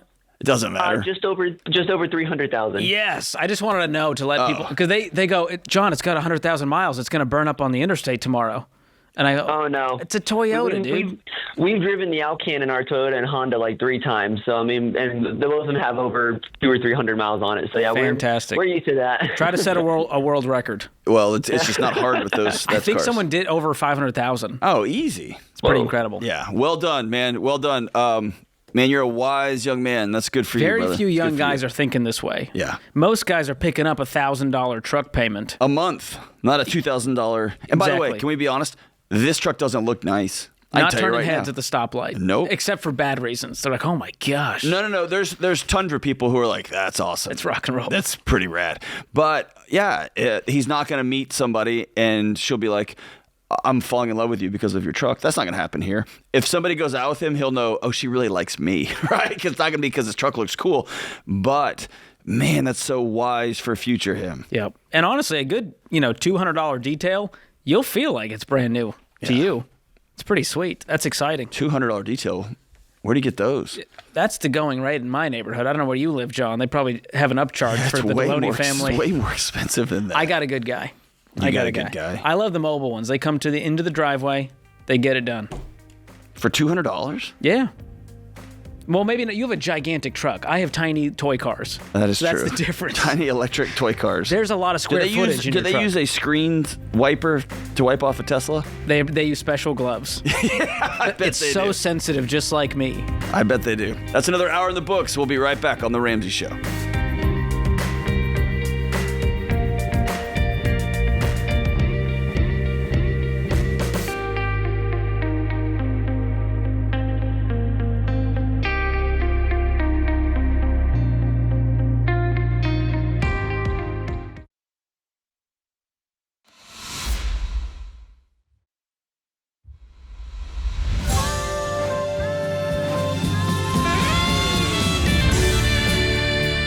Welcome back to The Ramsey Show in the Fair Winds Credit Union studio. I'm John Delony, joined by George Kamel. Let's go out to Columbia, South Carolina, and talk to Lee. What's up, Lee? Hey. Hi, John and George. How we doing, brother? Good. How are you guys? We are doing all right, man. How can we help?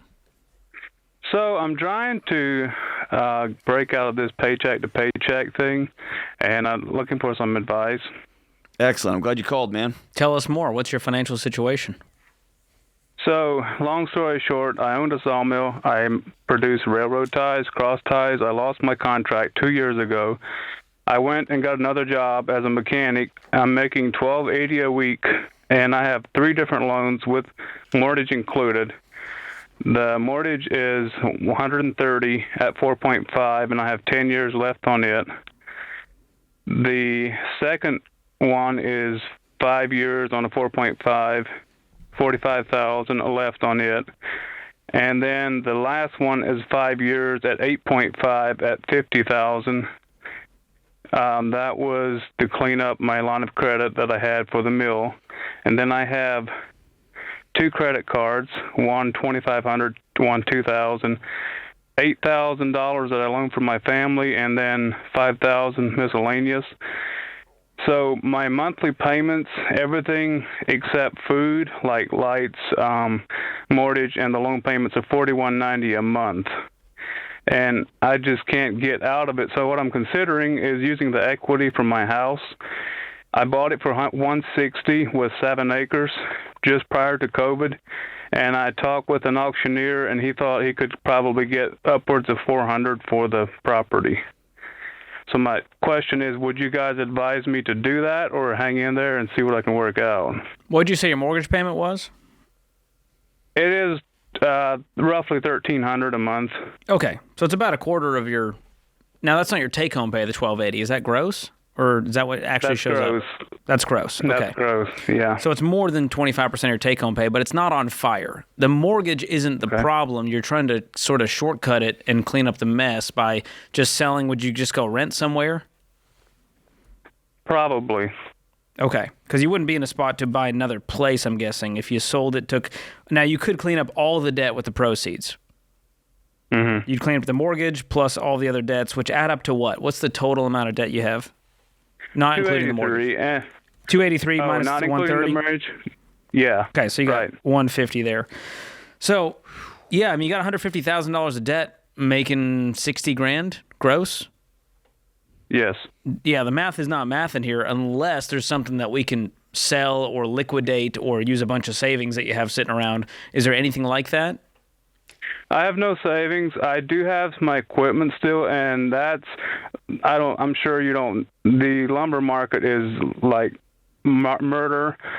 and so that tanks the value. I could possibly get $30,000 to $40,000 for my equipment, and that's about all the assets I have. Okay, so that would knock your debt down to, maybe if we're lucky, 110, but then we're making 60 grand. So if there's no room for growth with your income right now where you could double that, then selling the house would give you a nice clean slate if you're ready to change your behavior. Well, we are. And by we, who else is involved? Yeah. My wife, and I have 2 children, and another one due any day. Wow. Well, congratulations. Well, thank you. No time like the present. And lots of stress. No time like the present to clean this mess up. Yeah, well, there's other people involved now. Is your wife staying home with the kids? She is, and she will be more than ready to start clean as well. Yeah. Could you go rent somewhere for $1,000 if you sold? Yes. Okay. You said that so quickly that I feel good about it. I would personally, in your shoes, I definitely would consider selling the house. It doesn't sound like there's a lot of variables in your life that are about to change. There's nothing you could sell. Your income's not going to go up drastically. I don't know that you could get 7 side jobs. You could clean this up over the next few years. But I think with the stress of the baby on the way, it would just be so much more freeing to sell the property, rent for a while, and start to rebuild a solid foundation. And you said this property that you bought for $160 is now worth $400? Roughly, yes. Our area has seen a rampant increase in commercial manufacturing and et cetera, and we're also close to an army base, so there's a lot of people looking for houses. Okay. I would not take the word of an auctioneer. Okay. I would go to ramseysolutions.com/market and get with one of our real estate pros. Okay. Who will come in and do comps in the area, projections in the area, because you may your property sold at auction maybe at $400, it may sell in the housing market at $600. Okay. And so I know a similar property. Well, actually, trailer house with an acre or 2 sold for $400, like very close to me. Yeah, like your area sounds a lot like what happened in Nashville a few years ago, and stuff got bananas.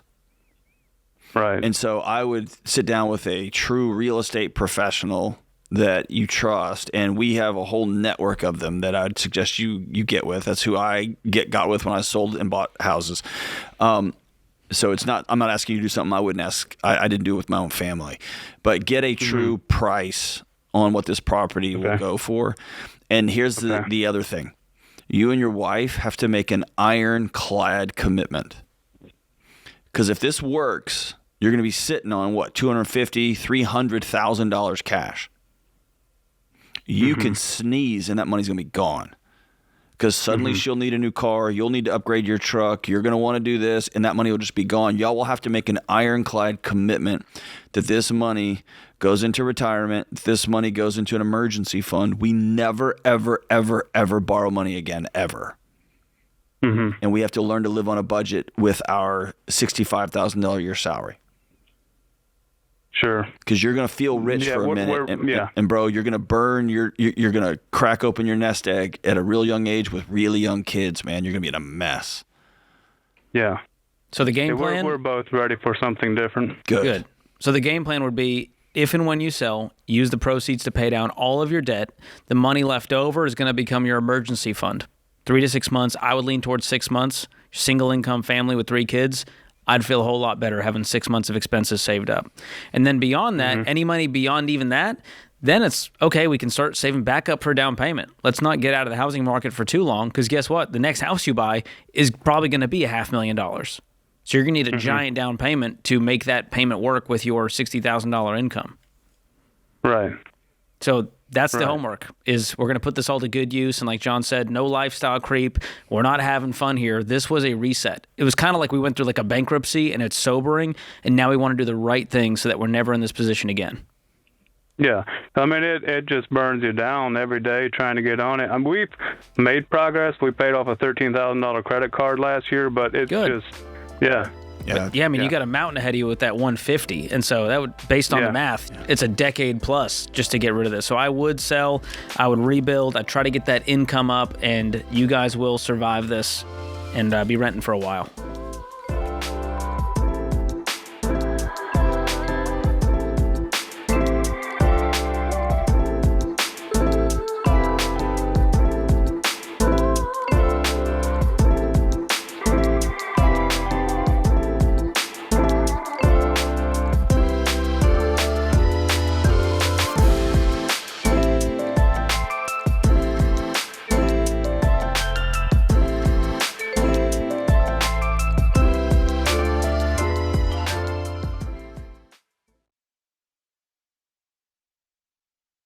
Hey, good folks, Dr. John Delony here. Don't you think life is too short to hate Mondays? Listen, you're worth loving the work you do and where you do it. So guess what? Ramsey Solutions is hiring. If you're ready to join an amazing team that's all about changing lives and spreading hope, we want to see your application. Right now, we're hiring for technology, sales, marketing, writing, copy editing, and creative roles. Check out all our job postings at RamseySolutions.com/careers. That's RamseySolutions.com/careers.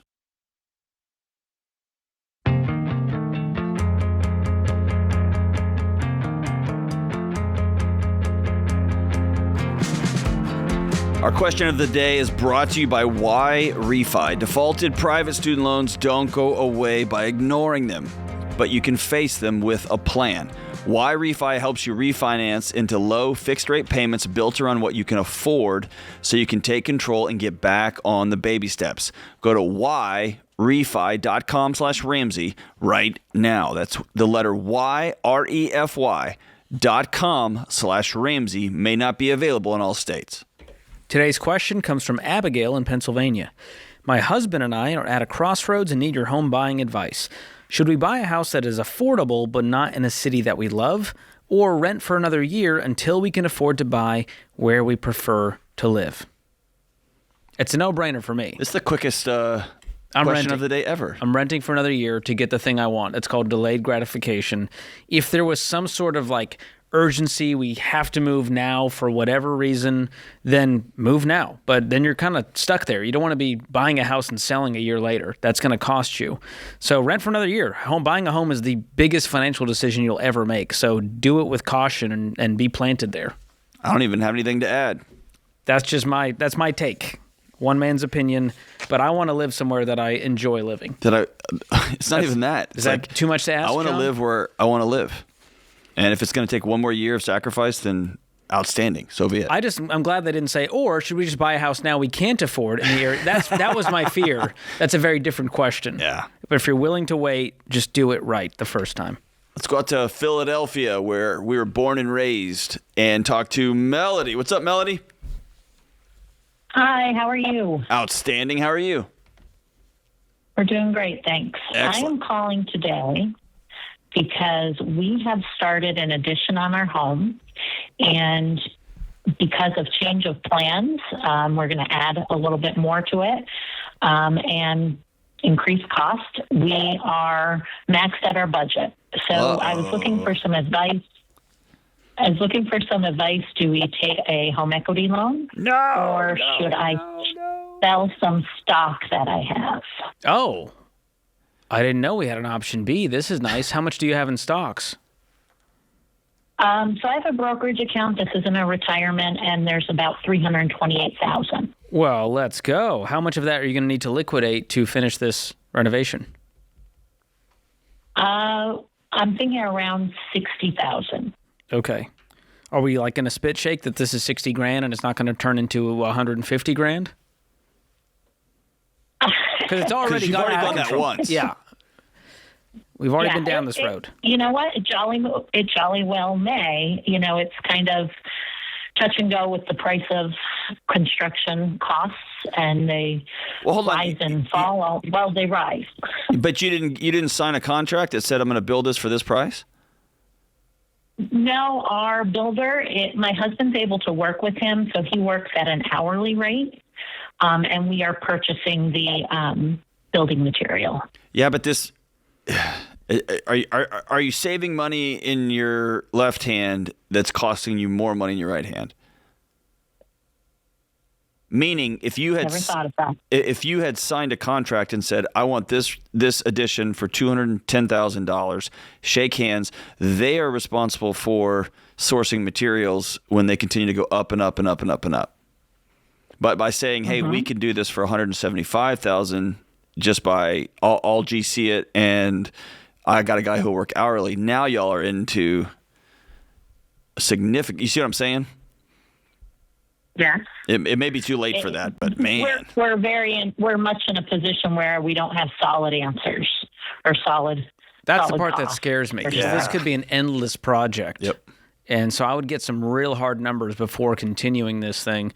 What is your house worth before the addition? According to Zillow, around $300,000. What's the total addition going to cost you based on what you currently know with all the extra you're going to have to put in? $75,000. Okay. And you said you still need 60 to go. So you thought this thing was going to cost you 15? No. I'm sorry. 75 was the original. What happened was it's going to be a 4-car garage, and we thought, let's add a second floor. Okay. So it's going to be really a $135,000 addition. Probably. Almost 50% of the home value we're adding. Are there homes on your street that are worth that? Because I'm scared you're going to overbuild the neighborhood. Nobody's looking for a $500,000 home when the rest are $350,000. We're going to stay here our whole life. This is not something that we're looking to ever. How old are you guys? Move or sell. 47, 48 years old. Wow, you're talking 50 more years in this house. I wish I was as confident as you. I love my house and my neighborhood, but man, I'm not bold enough to make that statement. You have transformed this project into I'm oversimplifying it, but a 4-pillar, 4-wall project to a 2-story addition. I think that's worth hitting the pause button and going and talking to a contractor to see what it would cost to do this thing. And you might come back and it's triple the price and y'all are still in better shape. Great. I would at least want that peace of mind, because once you start adding second floors, dude, I want this thing insured and bonded, and I want it done right. That's just me. Gotcha. And that's what I would do at my house. I pay guys hourly to do all kinds of stuff. I would not pay people hourly to do this big of a project. You want the full scope of something this big. What was the brokerage account earmarked for? Honestly, that's kind of like our savings. When we have extra money, we buy stock, and we look at it as if we need it, it's going to grow. Okay. It will grow till we need it. So this wasn't for something else, and now we're robbing Peter to pay Paul. It's totally fine if you use some of this money to finish the addition. Correct. Okay. I would calculate how much you'll pay in capital gains taxes. Right. Well, that's kind of the concern. And with the high returns right now on the market and the percentage rate of buying right now, which one is the better choice for us? Well, I could tell you I would take off immediately.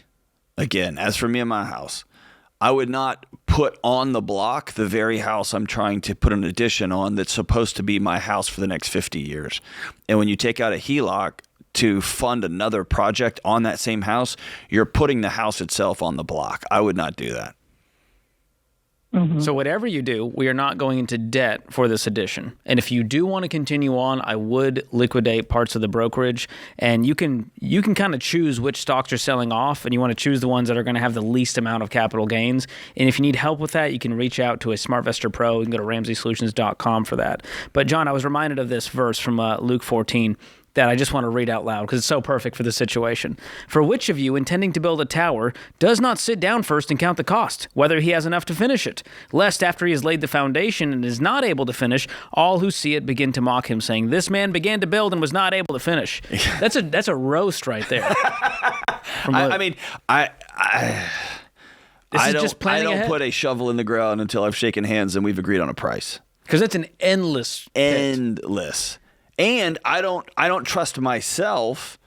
I like the fact that when I shake hands, there is always if you change after today, not only is it going to add cost for whatever you want to actually change and do, there is a percentage penalty, and that puts an extra hurdle, an extra set of brakes on my whims. And let's just do this and let's just do this because she's right. It's going to be let's add a second story, and then it's like, well, let's just put a bathroom up here, and that's going to turn into we need to have another entrance. Well, we're going to be here for the rest of our lives. We might as well make it what we want. Yes, and suddenly you've burned through that brokerage account, and you're taken out of here. Well, if the problem is it's exacerbated when you take out debt because you're using your house like a piggy bank, and so it's so much easier to go, well, we can just do more. Yeah. We don't have the cash. We can just take more on the line of credit. If every time you sell one of those stocks, you have to pay the capital gains on it, you're going to be very particular about what you sell and how much money you're bringing in, and that's going to act as a set of brakes on this endless build. Bringing friction back into the process is the way to make a wiser decision. Yes. And I trust Melody that she's going to live in this house for 50 years. I don't see that happen almost ever. Ever. I'll be impressed. Ever. Call us back when you're 97. Let us know.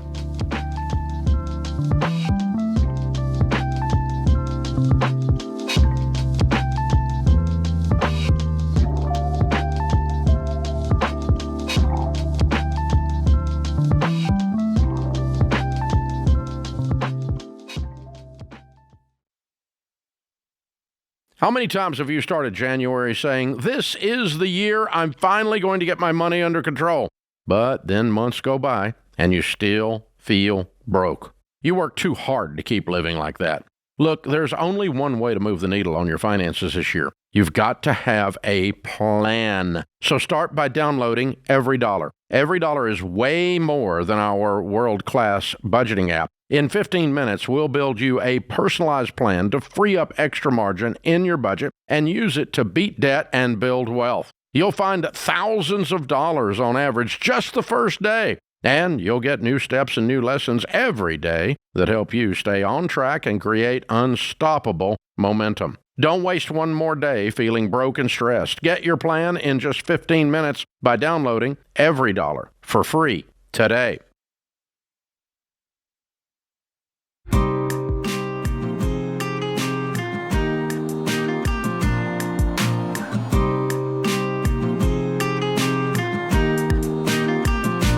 One of our favorite things is when people share their stories of how they are winning. We just got this amazing review of our Every Dollar app. I love this app. It makes it super easy to budget with my husband. We have implemented this practice since our wedding day, and we have had zero money fights because there's full transparency when it comes to our money, and we're on the same page. Awesome. Listen, this can be your life too. You can take control of your money. You can change your family tree. You can live like no one else. Go download our Every Dollar Budget app for free in the App Store or for you Android users on Google Play. Let's go out to Dallas, Texas and talk to Ann. Hey, Ann, what's up? Hi. Thank you for taking my call. Of course. Thanks for calling. What's going on? Thank you. I'm so grateful, actually, that someone can look at my situation from outside of the box. I am considering to file a bankruptcy, and I was wondering if you would recommend doing that or not. Honestly, I don't want to do that because I'm very grateful that, the banks gave me that money back when I needed it. So I want to pay it back, but I feel like I just can't. All right, well, tell us about your situation. How much do you owe? So I have 5 credit cards and 2 business loans. That totals to $123,000. And I also owe about $35,000 to the IRS and back taxes. I used to make about $150 for years. $1,000 a year. And in 2024, I made only $52,000. In 2025, I made $39,000. I did, start doing all kinds of, gigs and, delivery and driving for Uber. I set up an eBay store. I started selling everything, my expensive suits and, things, trying to help me. I also had to file for forbearance. Last year, I've been out of forbearance for about 9 months, and I just had to file for another one, and I'm in the second one.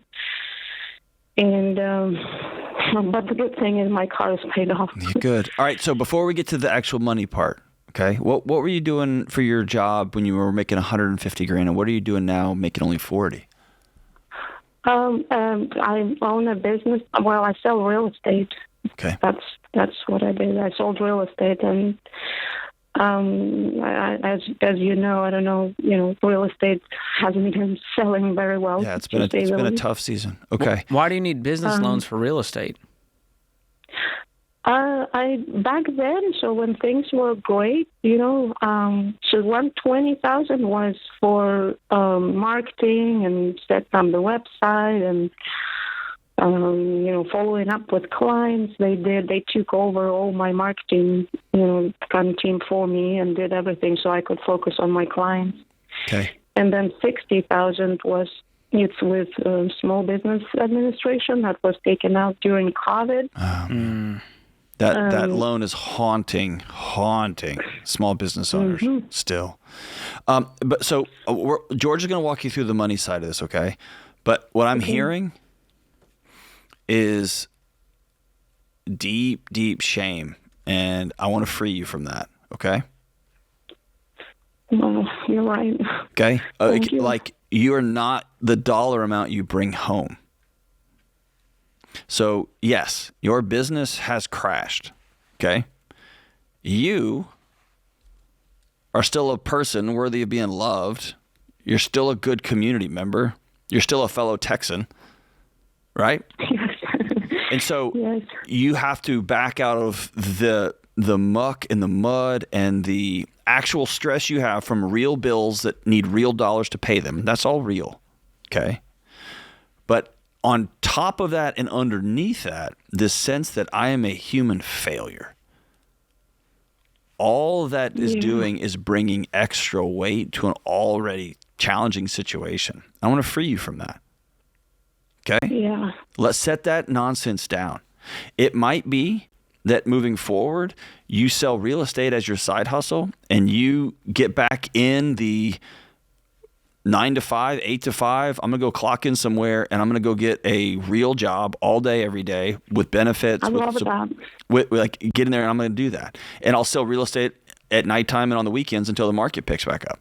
Maybe that's the move. I don't know. But I want you to get to the core, who am I? And if you're a great real estate agent, what that tells me is you're somebody who serves other people. You're somebody who listens well. You're somebody who fights for their clients. And that type of heart is useful in a million different industries. Okay? Mm-hmm. And so trying to hang on to my identity as a realtor is drowning you to the tune of $110,000 a year. Let's let that go and say, okay, who am I? I'm somebody who helps people when they need help.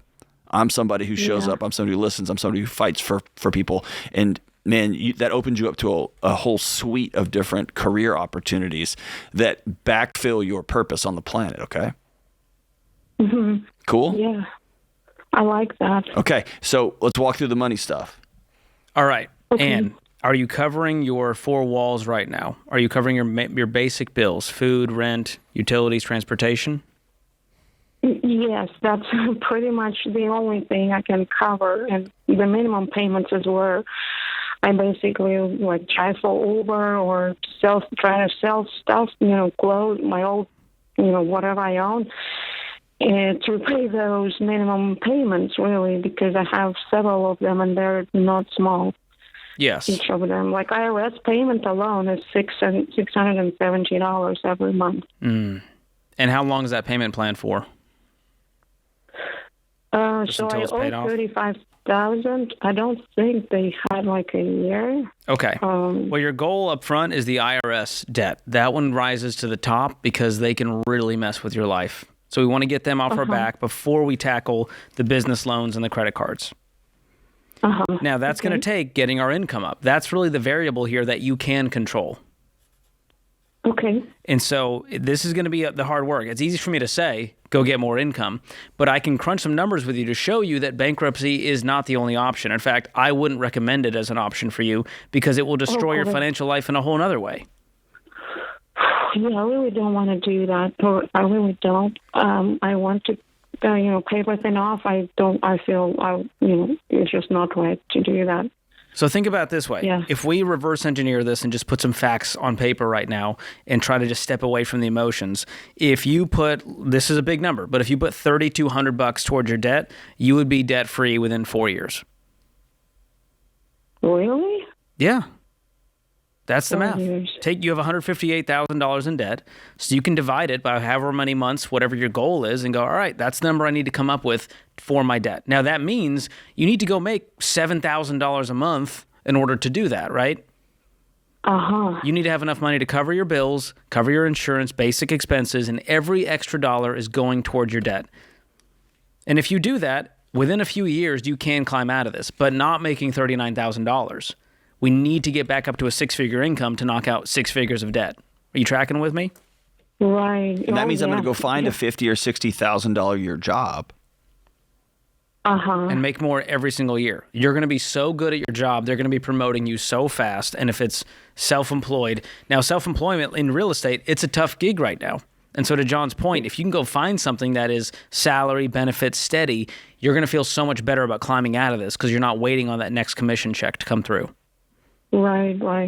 And by the way, 4 years of $3,200 a month, that sounds insane, right? It's a long time.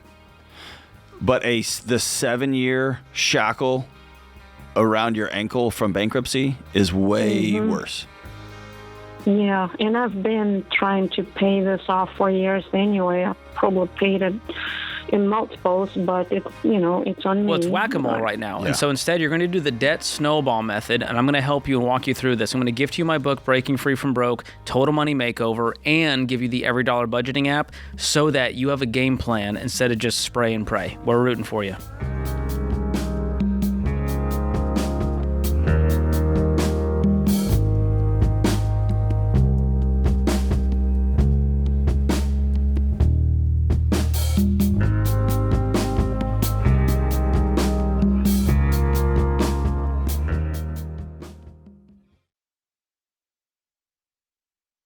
All right, let's cut to the chase. It's easy to get discouraged about crazy house prices and interest rates. But when you have the right real estate agent to help you buy and sell the right way, you'll have confidence to make smart decisions. Ramsey trusted agents aren't just experts who guide you through buying or selling. They're people you can trust to have your back from the first call to closing day. Find a Ramsey trusted agent near you at RamseySolutions.com/agent. That's RamseySolutions.com/agent.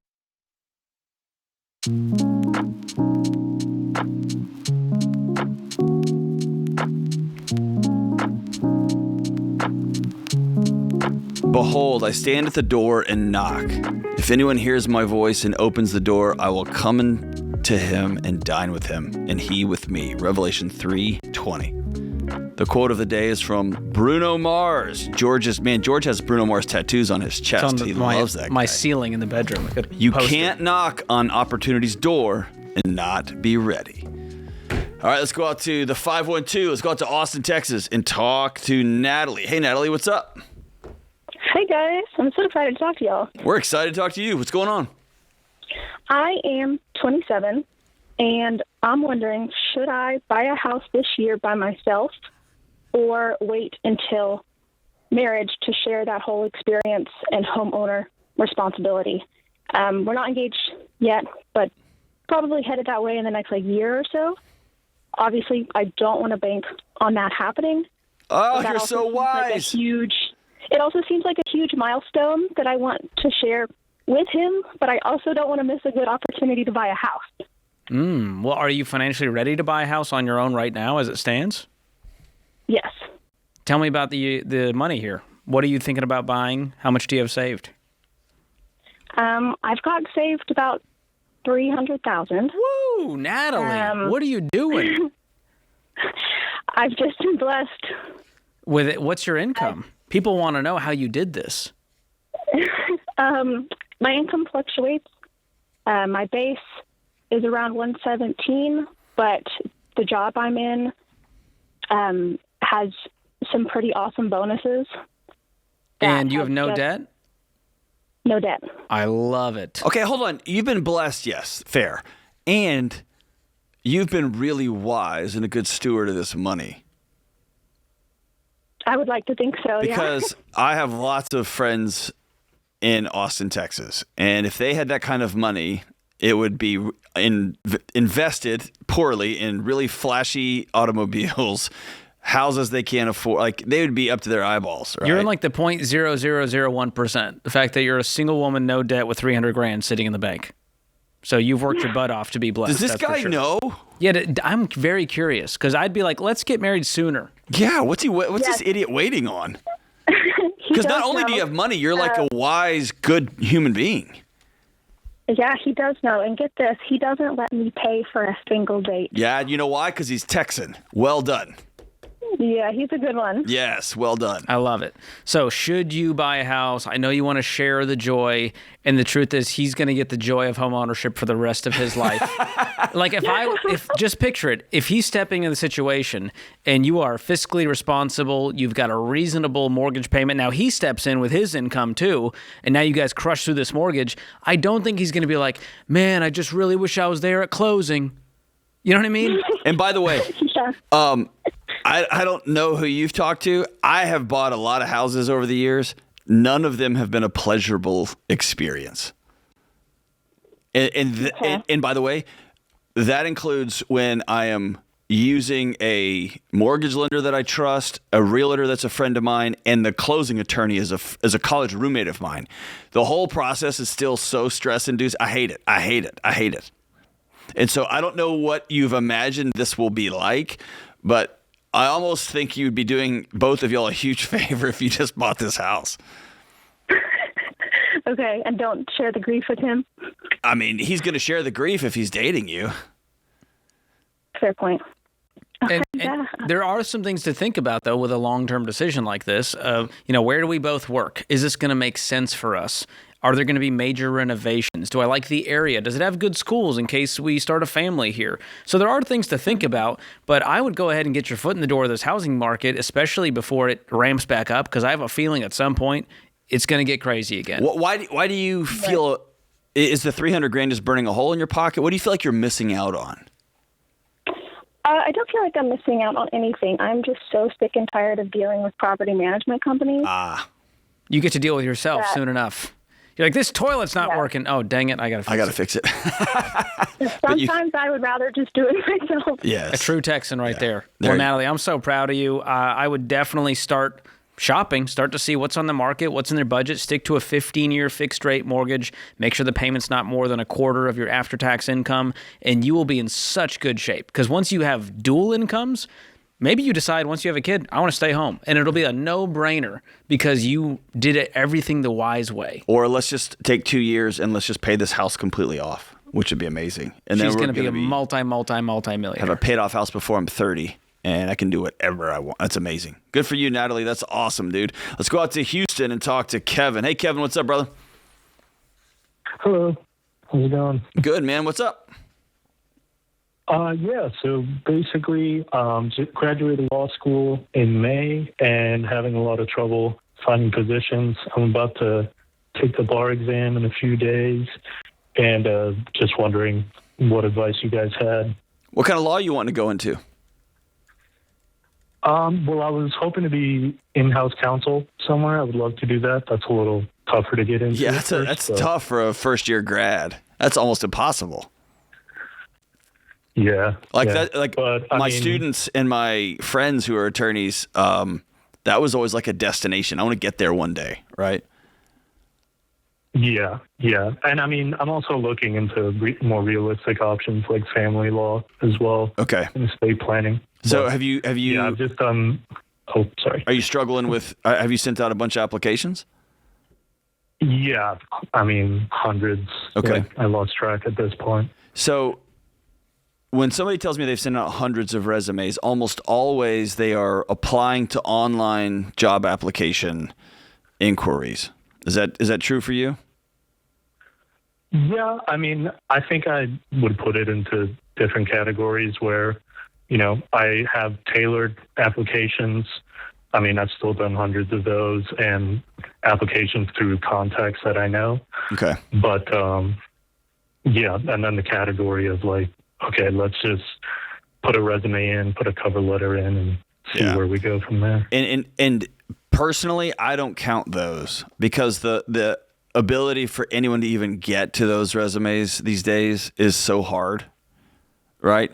Mm-hmm. I much prefer you focus on folks you went to school with. A lot of my students one person would get into a firm and then 2 or 3 of them would end up working at that firm, or one person would get a job at the DA's office and then 4 of them would follow them to that tended to be what I saw, how my students got their foot in the door at places. Do you not have access to a career services department at your law school? I do, but it's very limited, especially in my case. Like, they don't have a lot of postings, and, when you do talk to them, they just refer you to the postings. And in my case, I got a scholarship in a law school in a different state, and now I'm trying to get my license in Texas. Yeah. Do you think that's hurting you? Yeah, that's on top of not having passed the bar yet? Yep. Yeah. I mean, obviously not passing the bar, but yeah, the lack of opportunities through the school is a little rough. Yeah. Sure. So I here's what I would focus on. I would put every single every gun I have at passing the bar exam, period. I would join both the local community bar association and the state bar association, and I would look at every government opening right now in a 1 hour radius. And you might not want to do government law. You may not want to do assistant DA work. You may not want to do that kind of work, but that might be the only work available to you. And by the way, those are opportunities for you to get a ton of different cases and a ton of different clients and rub shoulders with a ton of different attorneys and judges that can help you begin to network for your next move.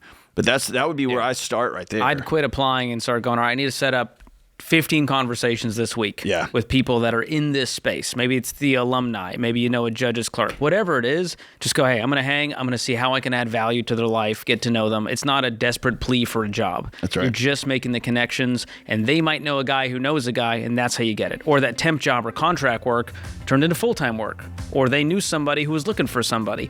That's how people get jobs in the real world these days versus the spray and pray. I click some buttons and hopefully it's in a digital. And nobody's calling me, yeah. And it wouldn't surprise me if your university where you're graduating has an alumni group in Texas. Check them out too. Thanks for the call, brother.